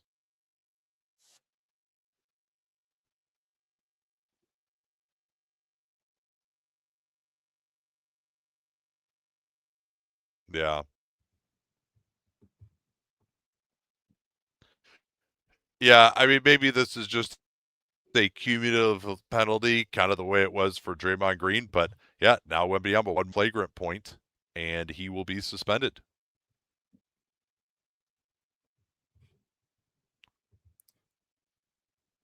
Yeah, now that was about as flagrant 2 as a flagrant 2 can get. This one I thought was kind of soft, but I like that push is not a flagrant. I'm sorry. Like, that's just, hey, he's on me, and he just like gets him off. Like that is not really, to me, a flagrant. Well, and I don't think this is either. Like, he's just trying to disengage from him. Well, we got the comment about how it'll be rescinded. But I don't think this is going to be rescinded because it was reviewed. No. Yeah, all flagrants are reviewed. Technicals can get rescinded because not every technical is reviewed. You're not going to get a flagrant rescinded. Yeah. And Dan says, I don't know how that's a flagrant, but Alvarado's wasn't. I mean, there's the risk for injury where he did elbow a guy in the face, but I don't think it should have been one. Yeah, I just like, there's no wind up there at all. Like, I mean, it's unnecessary. I guess like Towns is shoving him as well, right? Anyway. There's no intent to injure. Like that's maybe that's I'm sure there's some people who would say I defend Victor in these circumstances, but yeah. So Vassell is now matched up against Brunson. They've got Wembanyama on Hart. Johnson is in the post against Towns. They get Brunson open, and he can't cash that out on that. That's an old Steve Kerr play, of course. And Spurs still lead by 27. Brunson going to be involved here? Nope. Fox just breaking the ankles of Anunoby. Now he gets a nice going catch for Vassell. Victor getting it to Johnson. Johnson with a physical drive. Can't finish. Tip. No. Gets it back again. Towns stops him that time. New York with a chance for transition with Johnson on the ground.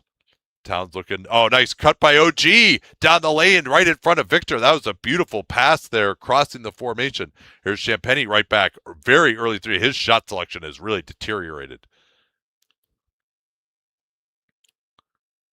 Now Vassell picking up Anunoby into the corner. Bridges wasn't quite in the corner, ready to shoot. Bridges, his offense has deteriorated as well. Brunson 3. Knocks it down. 22-point game. Timeout, Mitch Johnson. And you do have to question not going to Dylan Harper with the foul on Keldon or on Steph Castle, which also I thought was a really bad call.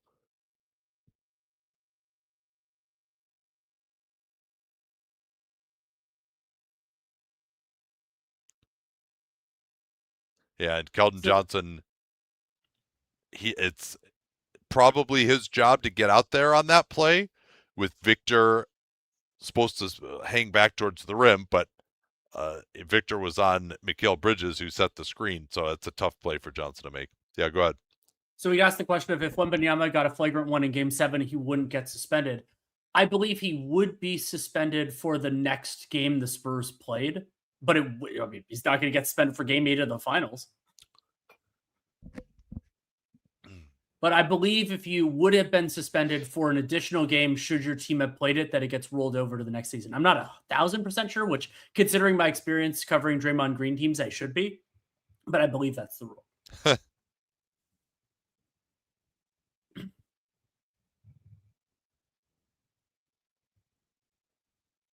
Man, and I just like it.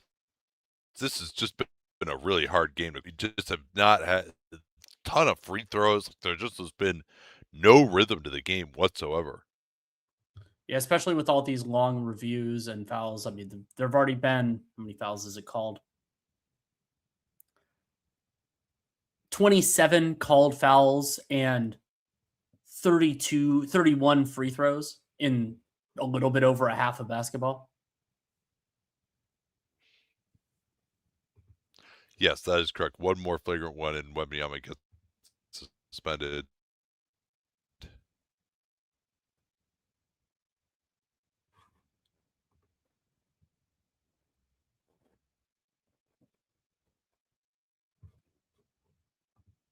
And yeah, the decision by Mitch Johnson to not go to Harper if he's going to say Castle is a bad one, because you need that second creator is such an important part of San Antonio's offensive philosophy, and it makes it easier for the Knicks to defend. They're replacing him with somebody, Keldon Johnson, who is a bad decision maker, and so that creates more problems too.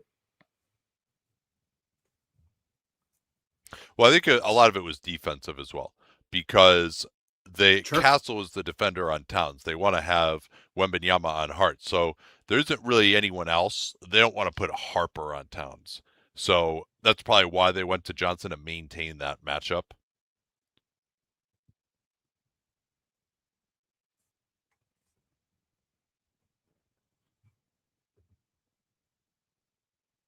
It's a good point.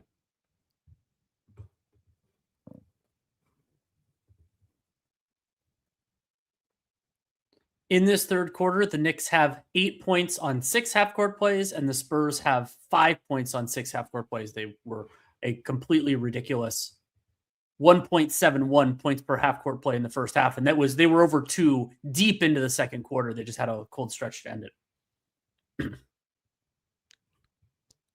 Yeah, here's another stat for you. Anunoby has 19 right now.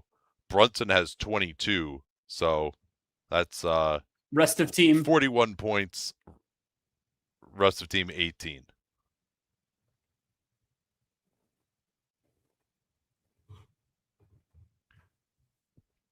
So now Harper is in fact in the game, and they take out Champagny. Fox guarded by Anunoby. They want to go out Brunson, trap. Vassell on the rope, got back and faced Anunoby. Nice pass there by Fox. That was really good there because they were rotating to Victor, and Fox saw that Harper was open, but Harper couldn't get the three. Knicks could actually cut it under 20 here. Brunson trying to put Johnson in the mix. This is an advantage matchup for him. Can Johnson avoid fouling? He does. Brunson can't get that shot. I thought he had a pretty good look. Now Harper going to work with Wembanyama. Wembanyama trying to move it. Fox now on the handoff. They'll set the screen to involve Towns with the 3 fouls. Wembanyama pick and pop. No, he was not rolling to the basket. Brunson intercepts. And good kick there by Wembanyama to break up what would have been a dunk for Anunoby. I don't love praising the intelligence of kickballs, but that was an extremely smart kickball by Victor Wembanyama to negate a fast break opportunity.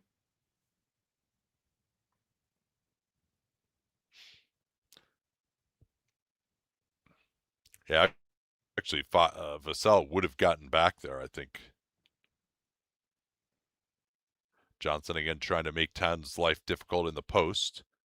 Bridges not looking to drive the front. Now Towns is posting up. Victor looking to come over. Towns can't get the finish. Victor was lurking, didn't actually come over.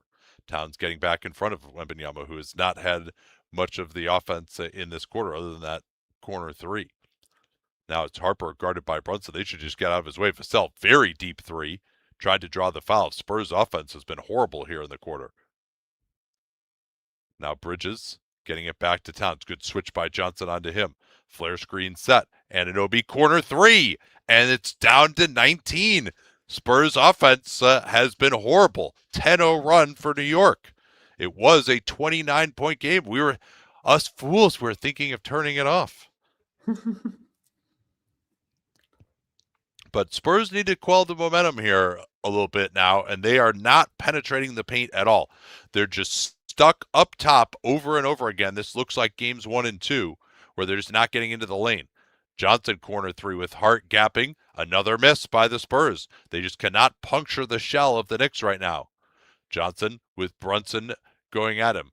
Brunson still on the ball. Now Anunoby getting past Johnson. Corner Bridges. Can he get an attack? He goes at Johnson too. Fade away by Bridges. Rims out. They can't get any closer than 15 feet to the rim. Ahead to Harper. Now Victor back to Harper. They're going to go at Brunson. Harper going to just try OG. Not a matchup he's had success in. Fox, I mean, again, they're down to 5. They haven't even come close to getting inside the three-point line. Fox has to work. Wembanyama wasn't involved at all. Towns gets the rebound. This Spurs offense has looked horrendous. Now Brunson, Victor calls the switch. Brunson going to try him. Victor trying to force him baseline. Brunson changing speeds. Victor's right there with him. Now they'll switch Harper back onto Brunson. Brunson on the attack, out to OG. Rotation, Harper, he's looking tired. Hart, corner, Bridges too slow for Vassell. And it's actually going to be Nick Ball here with Towns keeping it alive on the baseline. And the Spurs really haven't gotten the ball in threatening position at all in the first 6.5 minutes of this third quarter. It's 1 or 2 plays. That's really all they've had it in dangerous spots. And Cornette's now going to come in at 16-5 in this quarter. And Wembanyama has taken 1 shot. Up top, Hart, immediate 3, and he drains it. Nice little play there by the Knicks. It's down to 16. Could they come back from a 29-point second half deficit? They've shaved almost half of that off already. Castle is back in. Alvarado is in playing with Brunson, interestingly, and they get another stop. Harper threw it away. Here comes Hart. He's getting in front of Cornette. Corner 3, Shamet. No, that could have been a huge shot. Knicks offensive rebound. Towns, and we're going to get a foul in the rebounding action with Alvarado. Or sorry, that was Hart actually going down around the basket. Foul called on Luke Cornette. That is his third, it's second team foul, and Stephon Castle is back in the game. Yes. Yeah, sorry guys. The clock sync is just going to suck today. Sorry. I've done all I can there. I'll try to call it out more often. My computer is just too laggy. 5:01, 5 minutes, 4:59. Brunson now with Champagny back in the game. They get Cornette, trapping him against the sideline. Here's Alvarado pulling up over Harper. Not even close. Good box out by Cornette and Vassell. Spurs again, they did puncture the paint last time, but Harper made a bad decision. Castle double teamed. Picked up his dribble. Castle again against Hart. Not really an advantage matchup. Tough fadeaway, and that's a terrible foul by Josh Hart. You got Stephon Castle to take a pull-up 2. You don't need to foul him. He's probably not going to make that shot in the first place.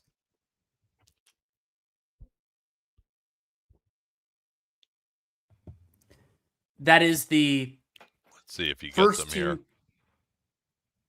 Yep. Yeah, right on the elbow. First team foul on the Knicks in this quarter. Second personal on Josh Hart.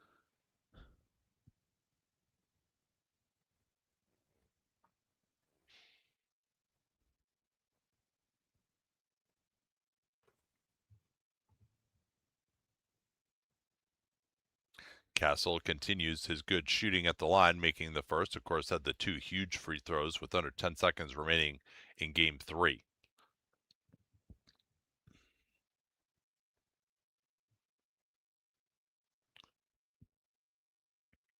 Spurs stanch the bleeding for a moment, and Victor back in the game. Can he get something going offensively? They're back to their zone here. Alvarado punctures the paint, kicks out. Hart above the break 3. No, Victor working for the rebound, beats everyone to it. Probably got fouled there. They didn't call it. Can Spurs get a rare transition attempt here? Castle between the legs. Good gap by Brunson. Now Harper on the attack. Gets right pass and can't finish, but a foul. Nice job there with Victor slipping out of there. The Knicks weren't able to set that shell up quite as much because the Spurs got some transition, and they were able to engage Towns in pick and roll, and Harper got right downhill. Foul called on Karl-Anthony Towns, his 4th personal second-team foul. And I like Victor Wembanyama. That was a shorter rest for him. I like him coming in. Yeah, he played a lot in the first half, but you try to make it so he doesn't need to play as much in the fourth quarter. You run the risk you get to make sure that you can kind of get a firmer grasp of this game.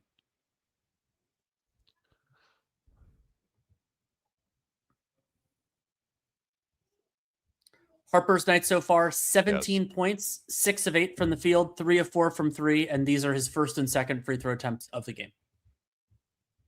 So Towns is going to depart now, whether that's because of the 4th foul or just his normal rotation. You would think they'd be trying to play him 21 minutes in this half.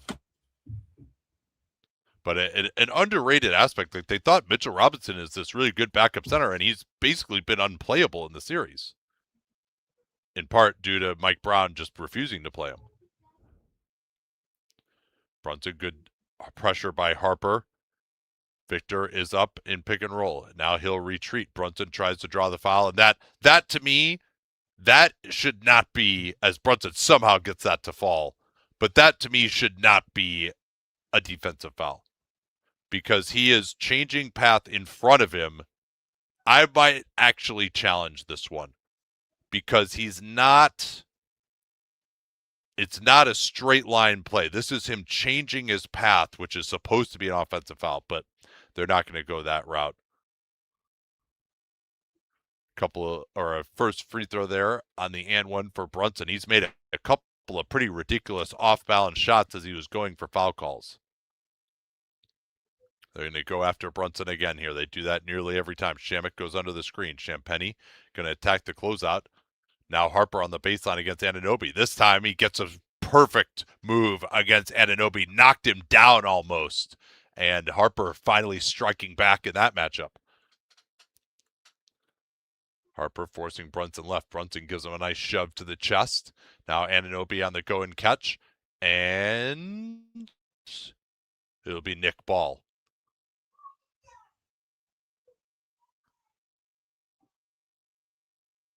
Yeah, Harper a little more legal on the forearm push-off that time. But Dylan Harper, the way that he has started to make shots from 15 feet in has been really exciting. Now he cuts off Brunson. Brunson getting to his right. Same move he just went to. Now steps back. Harper didn't want to commit the foul, and Brunson had the space down to 17. 27 for Brunson in the game. Spurs have stabilized. Yeah, Spurs have stabilized somewhat. Here's Harper stepping back for 3. Not a good decision there. Especially not that early in the clock. You see if you can get something. If you have to go to a step back with 5 seconds left, okay, but that was too early. Bad decision.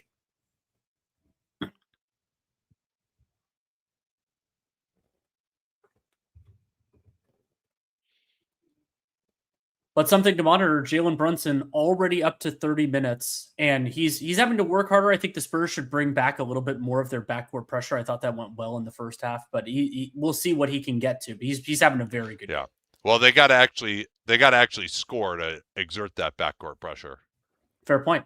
And actually, it's interesting too. They've brought in Alvarado. I can't remember if he's still in or not. I think in part to give Brunson more of a break with that. He is in now. Yeah. So the lineups for the Knicks: Brunson, Alvarado, Shamet, Anunoby, Robinson. For the Spurs, Harper, and basically the starters and Harper in place of Fox. So Harper, Castle, Champagnie, Vassell, Wembanyama. At least going into this break.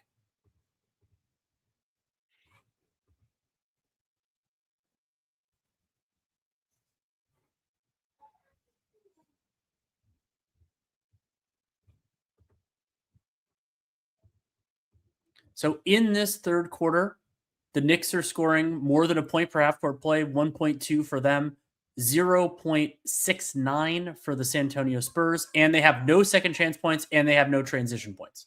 So that has been a real challenge for San Antonio during this stretch.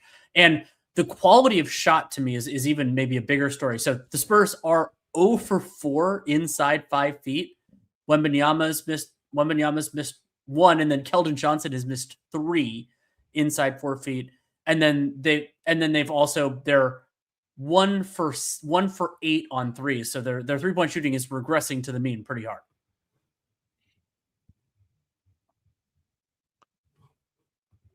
Yeah, although it certainly has not been the same quality. Like Champagne's taking a couple of bad ones. That Harper one was awful. So yeah, it has not been as good. And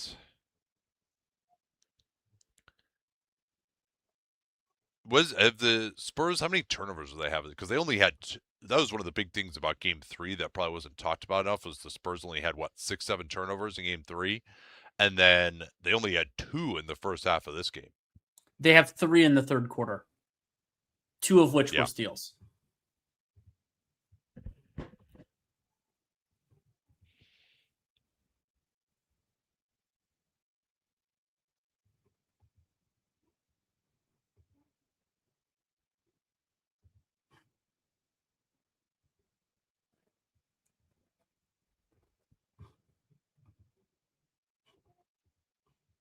Yeah, the possession game now is actually dead even, 65-65 in terms of true shots. The Knicks have turned it over more times than the Spurs, 9-5 in terms of turnovers. But the Knicks have a 28% offensive rebound, the Spurs only 14.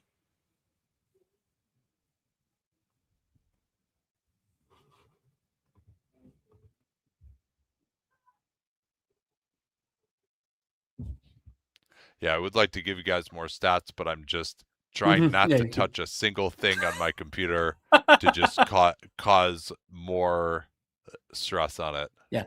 The luck-adjusted stats on Prime Stats actually has it as only a 3-point San Antonio lead, 76-73. The Knicks are basically at expectations, but then the Spurs plus 11, and that's basically all on jump shots, plus 13.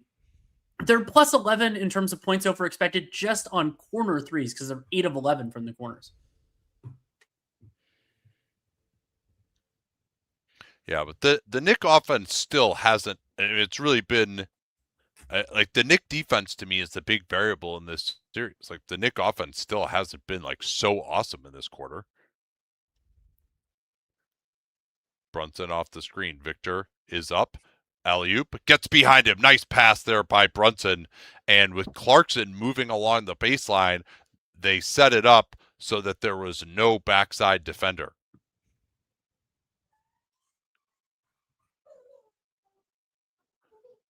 Step up screen by Victor. Doesn't have to set it. Castle gets it to the corner. Fox, that's the left corner.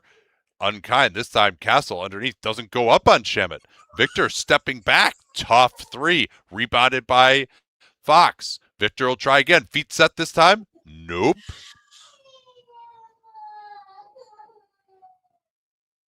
$15-point game. Robinson sets a big screen. This time they double team Brunson at half court. Deflection by Champagnie. 3-on-2 now. Victor is trailing. Champagnie going right in.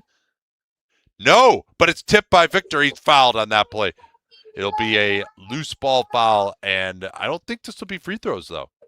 I don't think it will be either. They called that foul on Clarkson, and so I think it'll just be Spurs side out.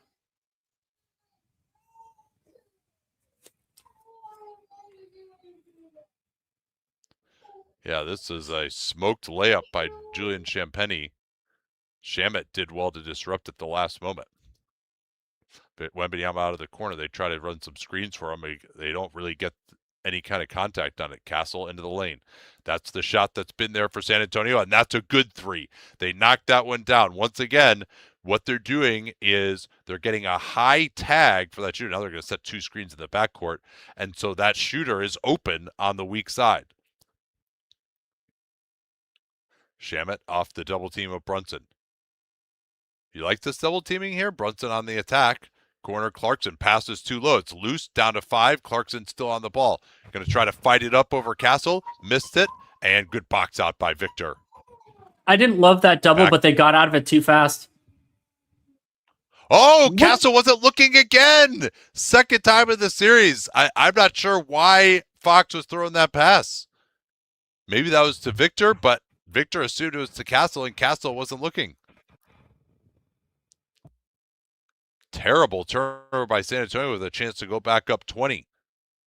Brunson, no contact made on the screen. Anunoby in the corner. Castle is on him with Victor lurking. Handoff Anunoby, stepping back. Tough three. You can see him retreat there, but somehow he gets that to drop. And it's down to 15 again. Spurs will look for a 2-for-1 here.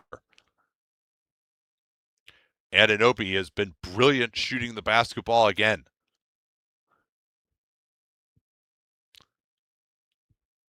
Now Fox is going to go. He's got Brunson on him, interestingly. They just clear out. Fox just dribbled off his own foot.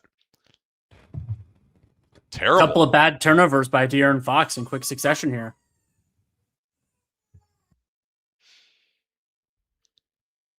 So New York probably not enough time to get a 2-for-1 here, as Harper is going to come in to take out Castle just to avoid getting a fifth foul on Castle. And Towns is in for offensive purposes. Vassell, though, is still the guy that they want on Brunson. And Brunson really the only guy they trust to bring it up. Again, they just pressure him. Pre-switch here on Towns. Now they want to get Anunoby setting the screen to involve Victor. Victor backs. No, it doesn't back up enough. Great strip by Fox. Towns is on the ground. They move it. Clarkson. Fox reaches in. Champagny reaches in. Harper gets the steal. They've got time here now. Down to 8. Fox will push it up. Towns trying to load to him. Victor going to go at Towns. Towns hand checking him. Victor double pumps and missed it. So New York gets it down to 15. It's semi-manageable here after they trailed by as many as 29 in the quarter, and the Spurs offense continues to look pretty ugly here. That was a 14-point quarter for San Antonio. They had a 64 offensive rating in just the third quarter, and they didn't even they missed some shots you would expect to go in, but generally speaking, they just generated worse shots and had a couple of bad turnovers. How do we watch games without the announcers but with game sounds? We don't. I just have it muted. So I just have to figure out when it's a foul by the guys stopping or seeing that a foul has occurred. So every once in a while I get that wrong because I cannot hear the whistle. Yeah, every once in a while, we miss something like that, or like what a review is about, or something like that. But that's how we have to play this. So it's the way it happens. I would love for a feed that was just game sounds. That would be wonderful. A change New York made defensively that impacted the Spurs offense this quarter versus the first half. Not that much, really. I mean, I think they just really tried more to create a shell, but the Spurs didn't move it as well. I think they just kind of were more conservative. They didn't try to break the paint. They just accepted. They're just, oh, well, I'm going to just dribble up at the top. Oh, there's nowhere to really go because someone is gapping. Oh, well, I guess I'll just kind of keep trying to dribble. And they never, oh, maybe I'll pass it to this guy who's also above the break. There just wasn't really much process there. Not getting transition hurt as well. I thought they didn't attack Brunson as well either. Maybe the Knicks did a better job of keeping him out of things at least a little bit. On the transition front, the Spurs only had 4 transition plays in the third quarter compared to 7 and 5 in the second and first, respectively. And in that third quarter, the final number ended up being the Spurs 0 for 5 inside 5 feet. They were fouled once, but 0 for 5 is pretty ghastly. The Knicks were 2 for 4. And because it's an old hallmark of ours, Victor Wembanyama on Knicks in the half court have 2 made shots inside 5 feet. They're 2 of 6 with two fouls.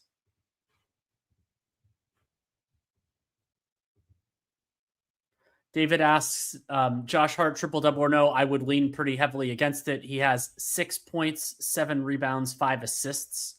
I mean, it's possible, but that's a lot to ask for Josh Hart. Yeah, will the Knicks as a team have 5 assists in the fourth quarter?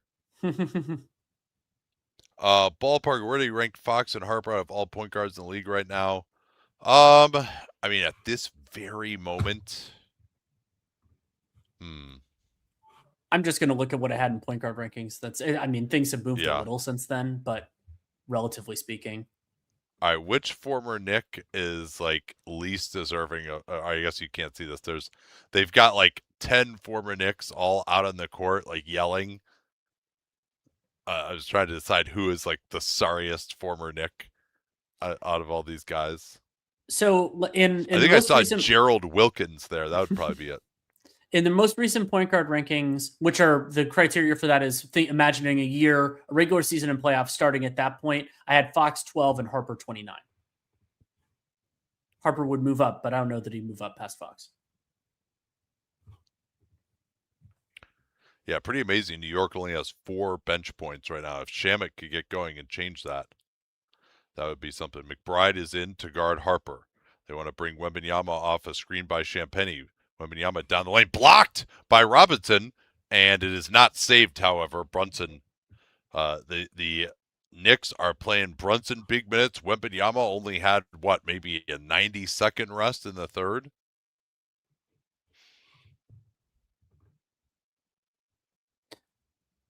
A 58-second rest. Near side. And is that off, Victor? No, it is not. Knicks have not used their challenge yet. But again, the Knicks starting, I'd say the other thing too is the Knicks are just starting to get through screens better. Brunson just got right through that screen for Champagnie at the baseline, and the Knicks are going to challenge this. And so this, this has to be basically. I would guess about 100%. Yeah, basically an obvious one, right? This is about 100% chance that it's off.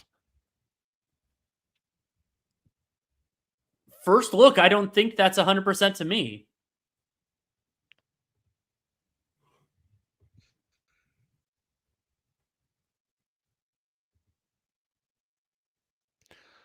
You're overlooking the third flagrant point. It's going to affect Wemby's 3-point closeouts going forward. I mean, he could kind of just jump more to the side. I'm not sure that that's necessarily the case. I know they're talking about how the one on Hart should have been a flagrant. I mean, Wembanyama's feet aren't usually close to other people's feet on his closeouts because his arms are so long. He's less at risk of a Zaza Pachulia than maybe any other human being.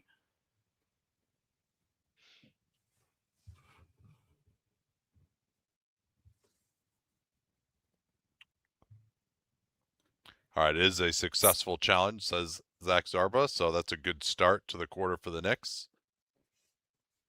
Yeah, Robinson got a quick deflection, and yeah, it clearly seems to go off Wembanyama from that angle.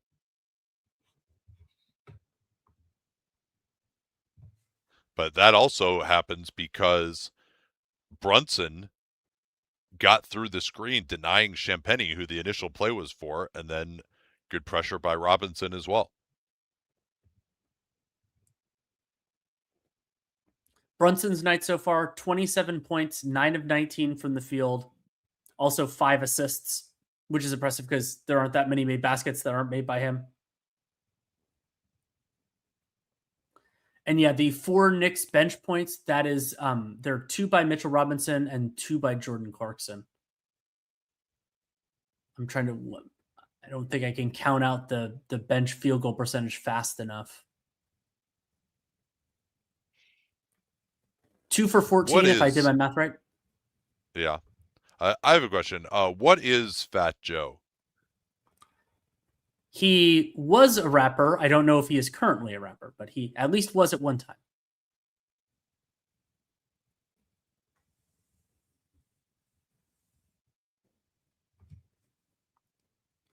Does the NBA get more money by making these games? Yeah, go ahead. No, because the TV contract is already negotiated. You could make a very weird argument that they could get future ones stronger by virtue of that, but no, that's not the way it works. The networks actually make more money in that circumstance. Yeah, but there are not, unless it goes into overtime, they actually are not more commercials. If there's a third timeout in a quarter, the networks actually don't go to commercial. Yeah, which we learn all the time when we do the strategy stream, because that's how it works for us too. Yeah.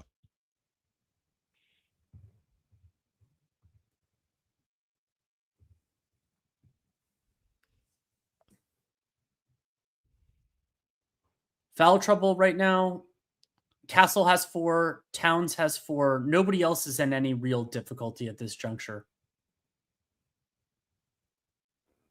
Yeah. Oh no, Harper and Cornette have 3, but I mean, this start of fourth quarter 3 isn't too bad.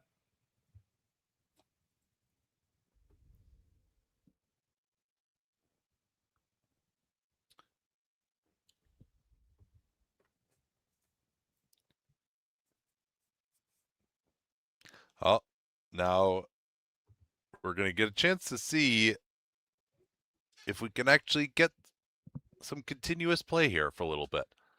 They set that screen in the backcourt. I would be setting that every time as New York. Now they get Champagnie onto Brunson. Brunson wants to attack him. Victor helping off of McBride. Closes him down. Did he block it? He may have. He certainly caused it to be rushed. Can San Antonio get transition? Robinson did well to get back. Johnson going to go at Brunson. Avoided the charge somehow. Brunson was certainly setting up for that. Now Harper just going to go one-on-one at McBride, who cuts him off. Beautiful spin by Harper, and he finishes. He's such a good finisher. Mikal Bridges is at the table now. Is Brunson going to just play the whole second half here? Ooh, he almost went in the backcourt. Pick and roll Robinson, not really a threat from there. Anunoby lobs it up. What a pass. It got past Victor, but Robinson couldn't finish. Maybe that was the broken hand. Now Robinson picking up Fox. Lob. Yes, perfect. Victor trying to tip it multiple times. Gets it back, and he's finally fouled by OG Anunoby. Fox's passing to Victor has been as good as it's ever been in these finals. That one possession is going to get the Spurs offensive rebound rate back up, but it's not going to be the same. I think Victor did actually block this. And here's the spin by Harper. Probably could have even been a foul. I think that's a good no call, though. But 5 years ago, that would have been a foul.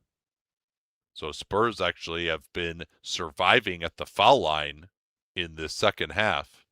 Knicks got to find a way to stop fouling.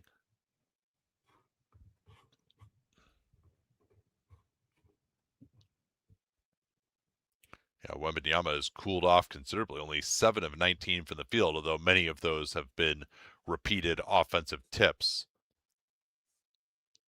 And 1 out of 2 for Victor Wembanyama. 18-point game, though. San Antonio is still firmly in command. They got the first 3 points of the quarter. Brunson going at Fox, who he's had success against. Goes into Victor's body. Sprays it out. Shamet. Tough 3. And that's a nice play by Champagnie, picking up that rebound with Robinson closing. Now Harper guarded. They got to get it back to Fox here, guarded by Brunson.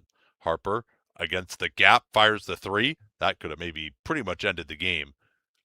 Knicks still breathing, though. Brunson going to come off the screen. Lobs it up again. Way too high that time. And Anunoby kept it alive. Huge 3 by Bridges. Man, New York has had some chances, as have the Spurs in this run. Here's Fox. And Anunoby went for the steal. Fox crosses the formation. Victor is fouled by Landry Shamet. That will not be free throws, however. That was a pretty nifty dribble move by De'Aaron Fox, though. It was kind of lost by the camera, but I think he kind of went between the legs sideways. I want to get a good look at that, but they're not going to show it because it didn't result in anything.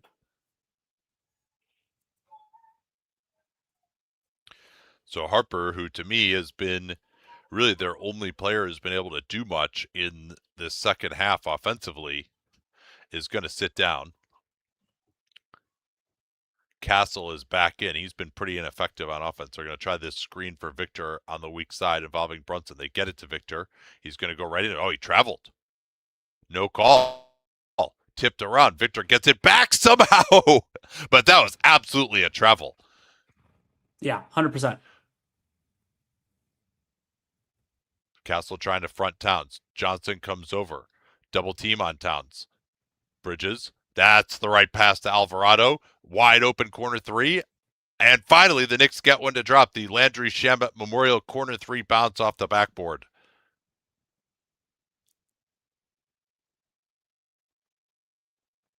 Neither team has had much shooting luck until that in the quarter. Brunson is exhausted right now. Castle throws it up. Is that going to count this? No. Foul first, they say. And Victor's pretty tired himself. So that is the Knicks' third foul in this quarter. I believe they've all been drawn by Victor Wembanyama. But none of them, no, one of them was a shooting foul.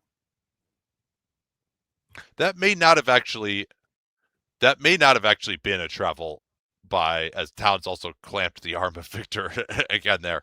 That may not have actually been a travel on Victor. I think he actually did release it before the left foot hit. Same that off-ball screening. Again, Victor goes back door. He can't get it. Knocked around, and Hart has it. They've been getting some good mileage out of these plays for Victor at the rim. Here's Bridges. Oh, he finished over Victor, who is upset with himself for not blocking that, and Mitch Johnson will take a timeout. They've gotten a lot of plays to Wembanyama at the rim that he just hasn't quite been able to finish, or they've fouled him first. Wembanyama at 35 minutes, Jalen Brunson at 36, Anunoby at 34, Vassell at 32. Now, it is a longer gap, so game 5 of the series isn't until Saturday. But they're pushing these guys really hard for a game that is still a 15-point margin.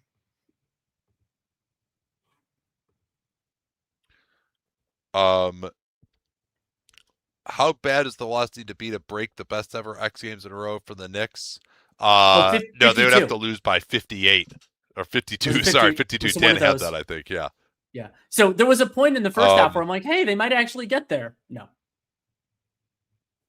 Got asked the question of who has better hands. Yeah, Jokic. Jokic by a million miles. Jokic might have the best. He has some of the best hands I've ever seen. Yeah, it might. I mean, his soft touch with rebounds, catches. I mean, yeah, it's absolutely insane. Victor is very good. I think people who are like, oh, Victor, he's just so tall, he dunks. Like, I think that really underrates his skill level.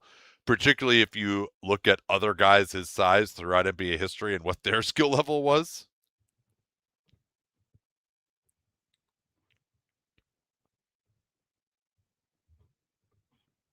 I was pulling up Dan's stat on what the loss needed to be, and I pulled up the wrong email. 52. Needs to be 52 or worse. I read it like 2 hours ago. You can usually my retention within 2 hours is usually okay.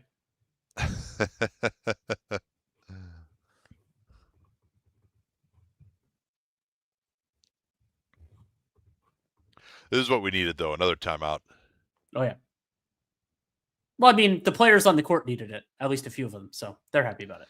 Yeah. Yeah, Samuel, among others, wants that non-shooting foul on lobs to be changed to a shooting foul. Yeah, I mean, we've been saying that for the entire time we've been doing this, probably. I agree. I think there is a certain... there has to be... there's a certain difficulty in figuring out exactly when it should start, though. And the NBA desperately needs these objective standards. But I think if you... to me, basically, if you get fouled before the pass gets there, then that can't be a shooting foul. Unless you're already, maybe if you're, this is what I would say. If you are jumping to go get the ball and you get fouled, that's a shooting foul. If you get fouled before then, not. Yeah, I think that's fair. Yeah, they're not going to change the lob rule with Victor here. It seemed too unfair. Yeah, it was probably true. And with Luke Cornett, it'd be super unfair to give all those lob free throws to Luke Cornett. It is pretty interesting, Danny. Note that Mitchell Robinson is a negative 45 net rating in 13 minutes, and they even had to dig into the Huck Porty and Jeremy Sohan played in this game. Yeah. I'd like to forget it, but it did happen.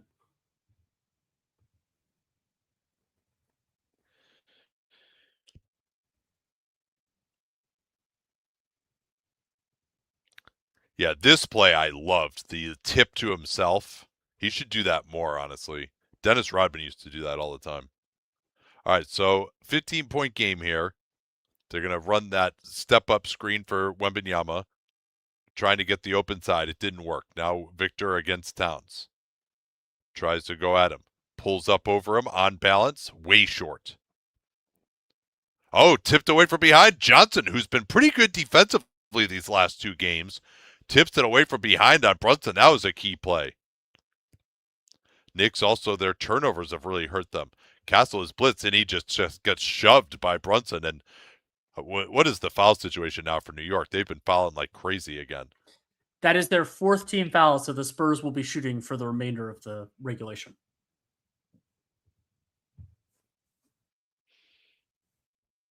Yeah, again, getting into the bonus very early was a big problem in Game 4. Here's Harper back in the game. It goes weak side, passes too high for Castle. Down to 2. Castle's got to get it off. Does get the separation. Did not hit the rim. Shot clock violation. I wonder if Castle didn't realize how little time was left after the foul and just kind of thought he had more.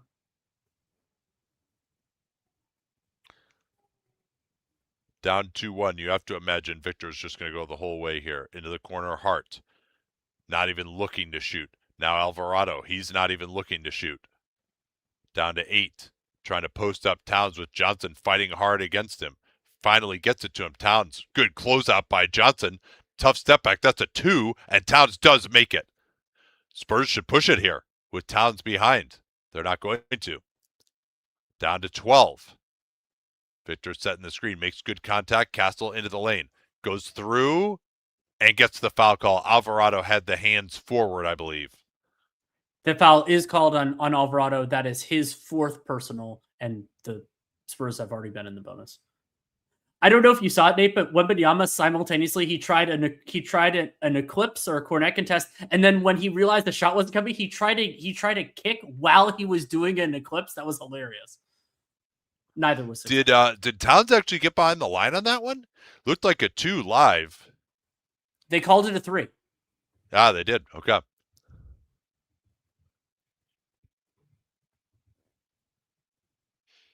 Yeah, but it's hard to imagine the Knicks are going to be able to stop fouling now in the bonus. But, I mean, what did the Spurs have, like 6 field goals in the second half or something?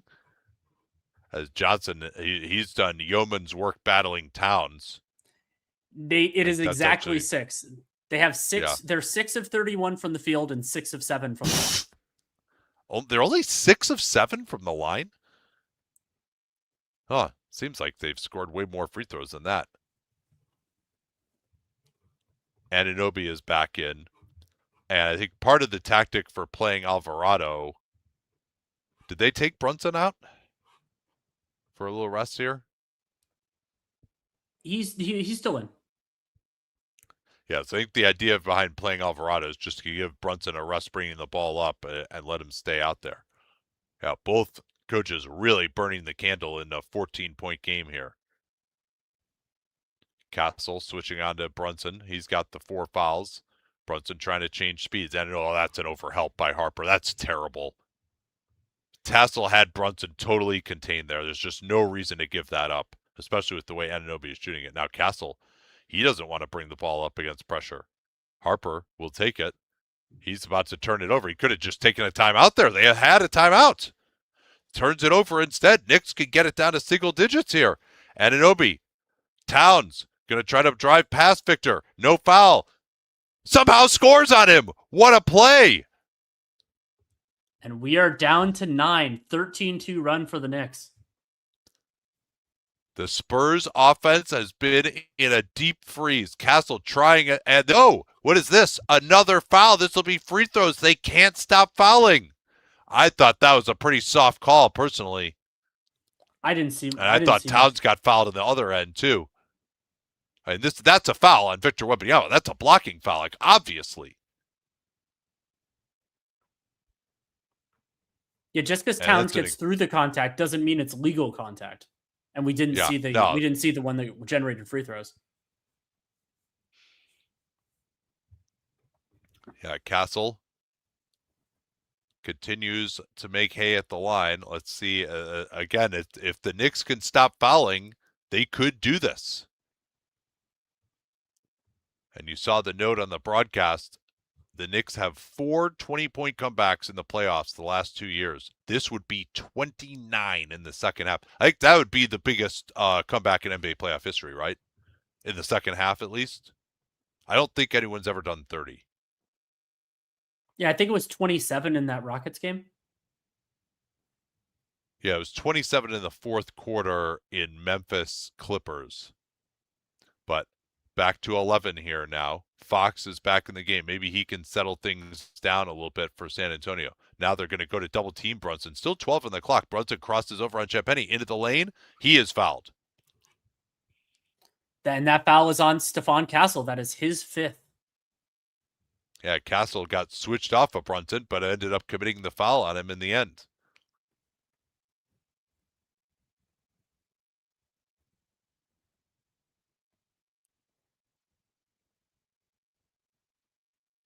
That's a pretty cheap call, though, huh?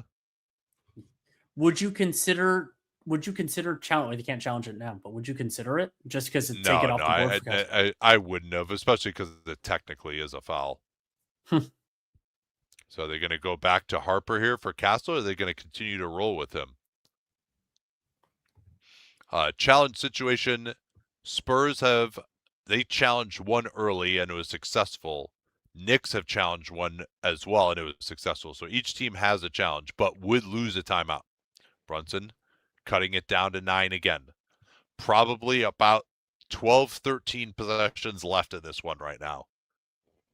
Here's the 45 pick and roll. They go at Brunson's side. Fox finds Champagnie. Pick and pop. Huge 3. No. Spurs have gone absolutely ice cold. That was a good look, but they didn't run much time.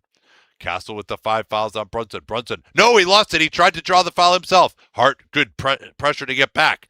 Vassell, 3-pointer in transition. No. Again, they miss an open 3. That was a good shot. Fox switches out Vassell. Now it's Towns guarded by Victor. Maybe they could space Victor out here. Brunson. Towns pick and pop. Getting past Victor. Stepping back. Victor defends him. Victor got hit. Now it's Brunson with Victor on the perimeter. And he recognized that perfectly. Great recognition by him to see that Wembanyama was stuck on Towns up top where the Spurs don't want him. And it's down to 7. Knicks fans are going crazy right now. You can't get anything. Now they finally go to the Spain pick and roll. No, instead they want to go at Brunson, but they're down to 8. And Anunoby gets through the screen. Fox breaks his ankles, pulls up. No, Victor tipping it out of bounds.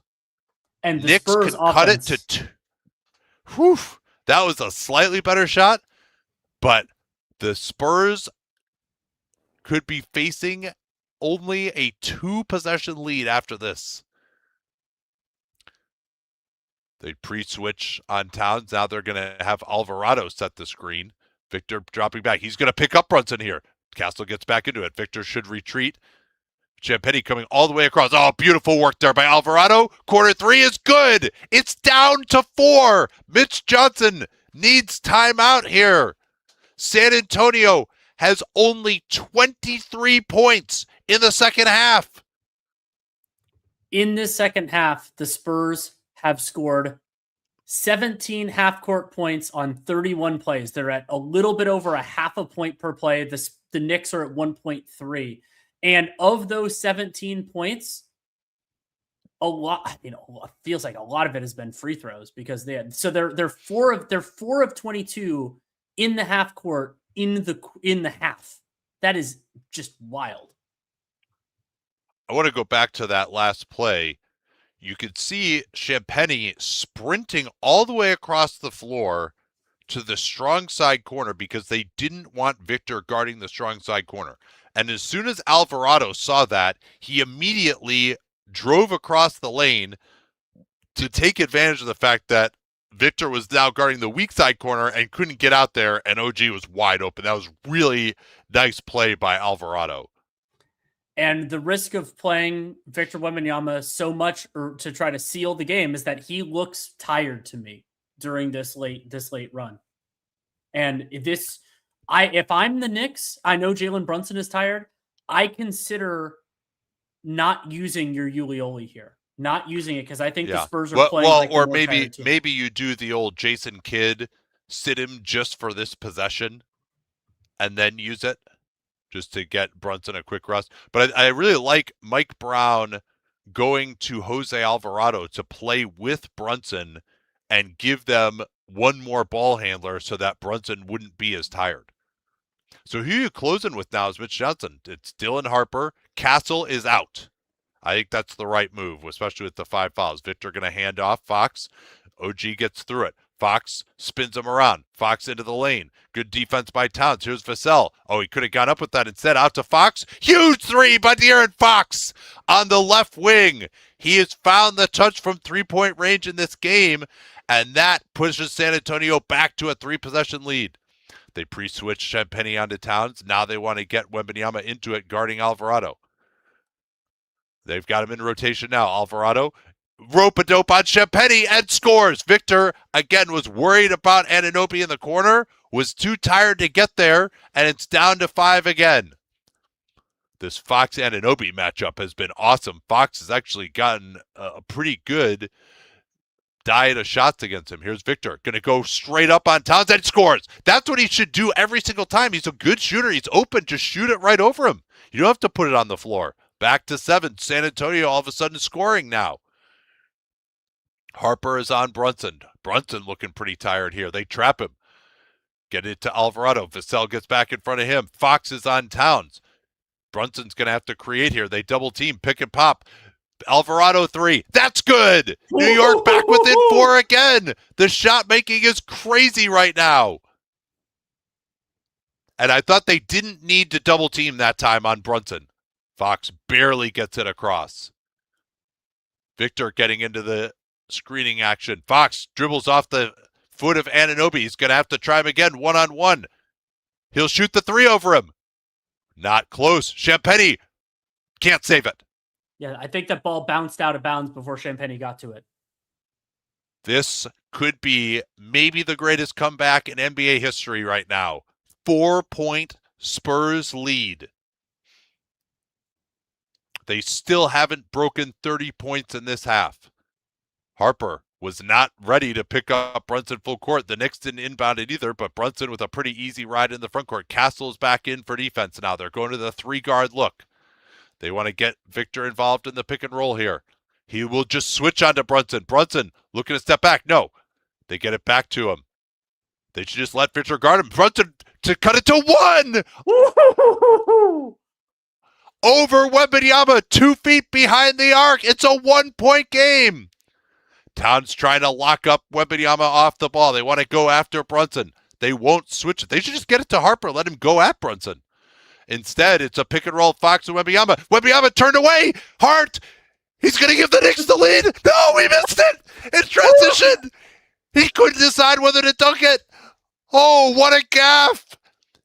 Now here's Fox. Back to Victor. Victor going right by Anunoby. He's fouled, and he'll get 2 free throws.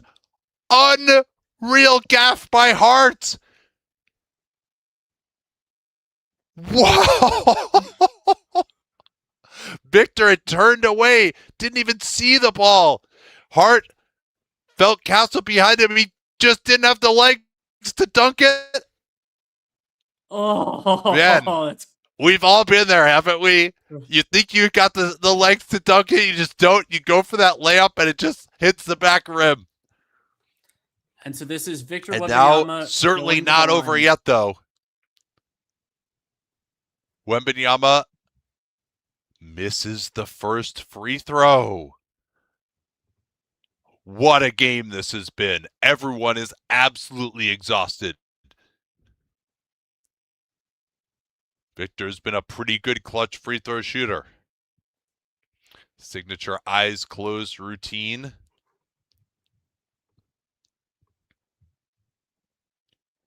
Missed them both. Wow. Vassell is back in now. He'll guard Brunson. They're trying to switch up the matchups. They'll involve Victor here. I would be okay switching Victor onto him. They're not going to do that, though. They don't give up these switches easily. Now they're back in that zone behind the play. Brunson against Castle with the 5 fouls, down to 3. Brunson trying to get space, gets in, floats. and scores. Ooh. Knicks lead by 1 with 1:22 left. Mitch Johnson won't take a timeout, though. Castle has the ball. That wouldn't be the guy I would want to give it to. They've got Harper guarded by Brunson. They're not even thinking about giving him the ball.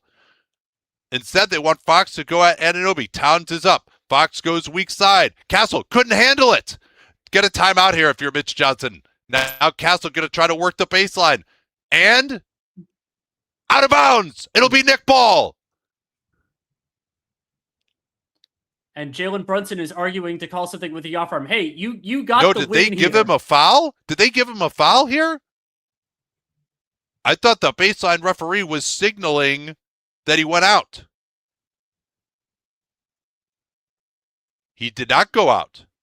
No, he did, I guess. I didn't see him, but it must have happened. They usually don't call that unless it happens. So New York now can push it to 3 or 4. They want to go after Victor again. What an insane game this has been. They rotate to Alvarado. Victor getting back behind the play. Brunson can't get the ball against Vassell. Now he does. He's got Fox on him. Fox with good defense. Wraps him up. No jump ball. Brunson throws it up. Shot clock violation. And so San Antonio, I think you need to potentially call a timeout and move this quickly because you're trying to get an early shot here. Yeah, they should call a timeout to get the 2-for-1. I would also take Castle out and put in Champagny for this offensive possession, but they're not going to do that.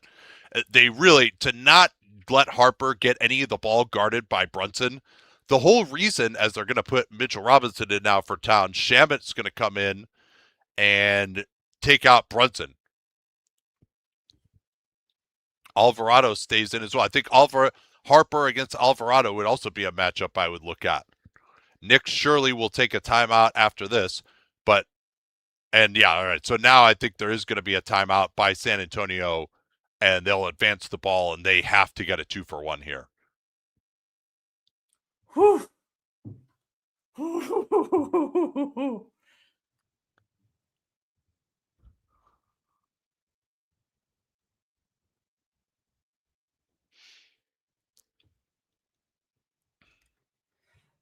Mark says, I definitely view this as a total failure by the Spurs. No matter how well the other team is playing, can't lose a 30-point lead. I agree. And I think that there have been some really significant offensive failures by San Antonio. Like they shot the ball impossibly well in the first half, and that regressed to the mean within a single game. San Antonio, I mean, they're still at 39.5%. So that's not like they're completely ridiculous. And this, by the way, the Knicks are at 48% on a much lower volume. But it's more the Spurs offense / the Knicks defense than it is the other way around. And I think the Spurs they haven't generated good shots in the second half at all. Yeah, they've turned it over. Wow. This and the Knicks lead it right now. This would be incredible resilience by San Antonio to not blow it at this point. They're down 1. I think it's almost easier for them mentally to be down right now than up, because there is now you have to reset mentally. You can't just be in we've lost something mode. It's now you're in get it back mode, or you're about to lose something mode. So what are you going to here as the Spurs? Try to get Fox going to his left hand. Or maybe I would try to get Harper the ball. They're not going that way. They're going to screen for Wembanyama. Shamet chucks him. They throw it in the backcourt to Fox. He's going to have to go fast here now. They got to get the 2-for-1. Fox with Anunoby backing off of him.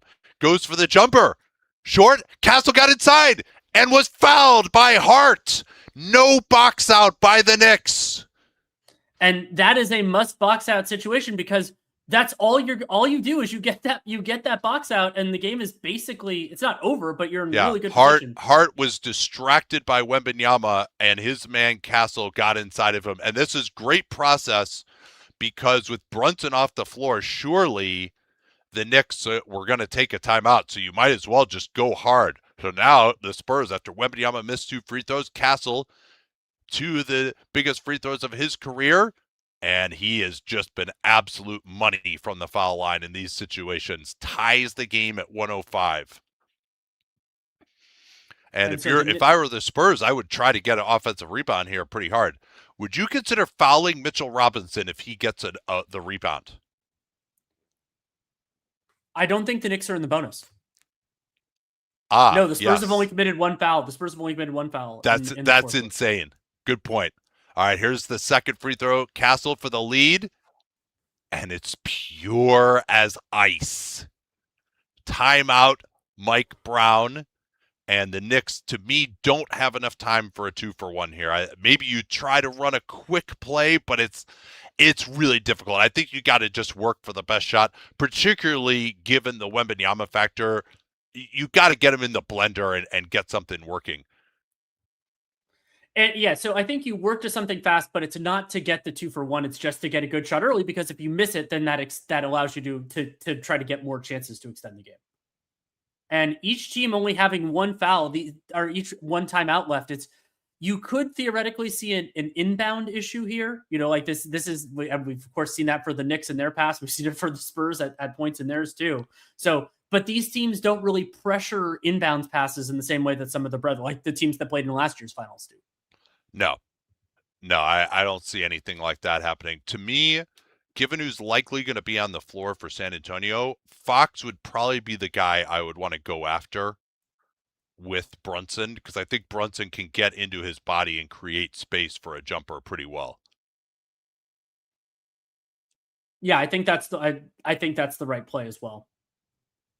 And then for San Antonio, if they score, probably want to just push it up. Here we're getting the Brunson sizzle reel. He and Anunoby have been unbelievable in this game.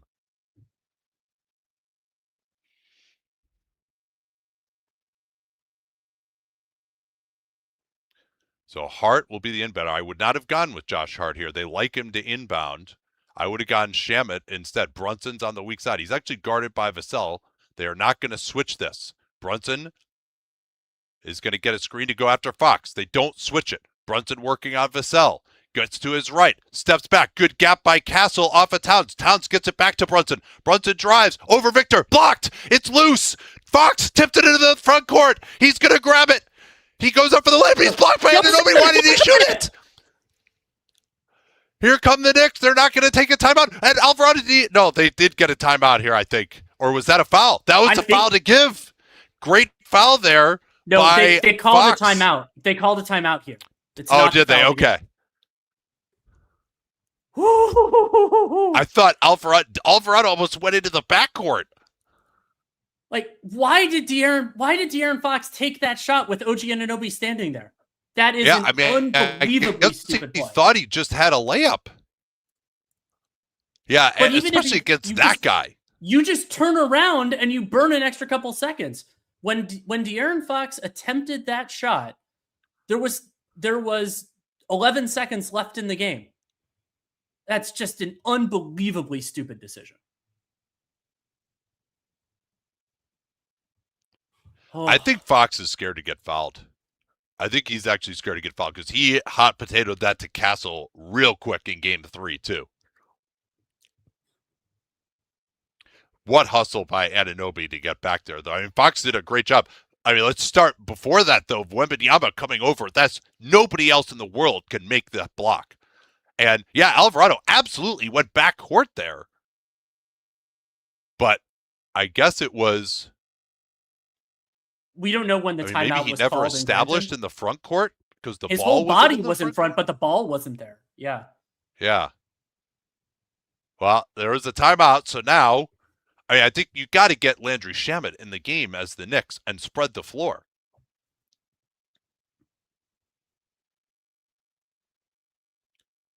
So yeah, I guess he never established in the front court.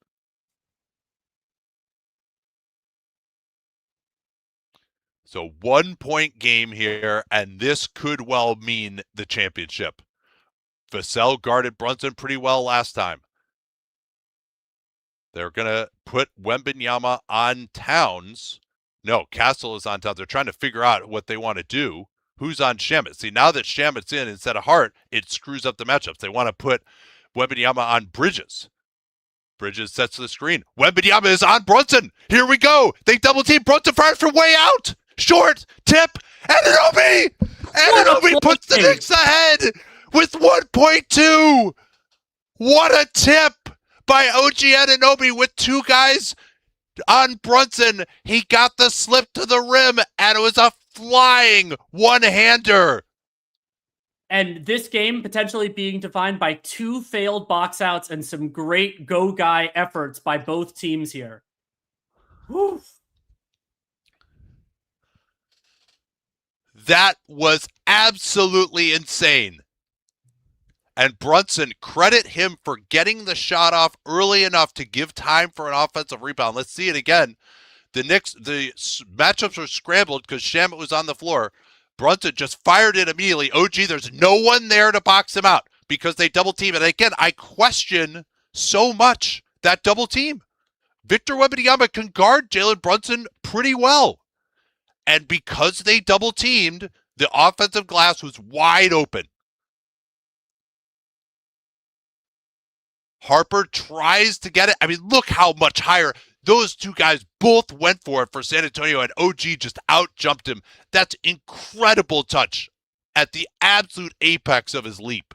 And so this play, you just throw it to Wembanyama at the free throw line, right? Yeah, and see if he can get the shot up. Because with only 1.2, you probably don't have time for a dribble. Either that or it's Vassell. I mean, I think they should get Champagny back in the game too. So Harper is going to be the inbounder. Looks like Castle might try to screen for Victor Wembanyama here. Knicks lead it by 1, only their second lead of the game. And Vassell is in the near side. Here. Yeah, I like that. And Robinson is on Wembanyama. Castle, and now Vassell creeping up as well.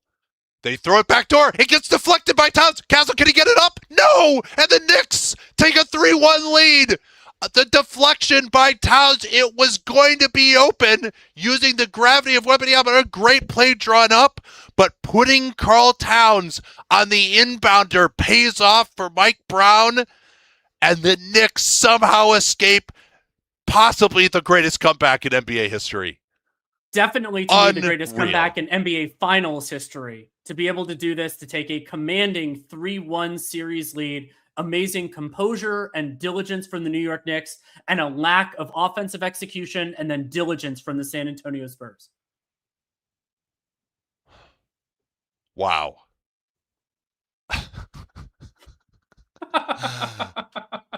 We'll talk more about it on Dunked Out. I have to take a shower after that. That was just an unreal basketball game. We'll see you again for Game 5, but you'll of course hear us on Dunked On Prime tonight.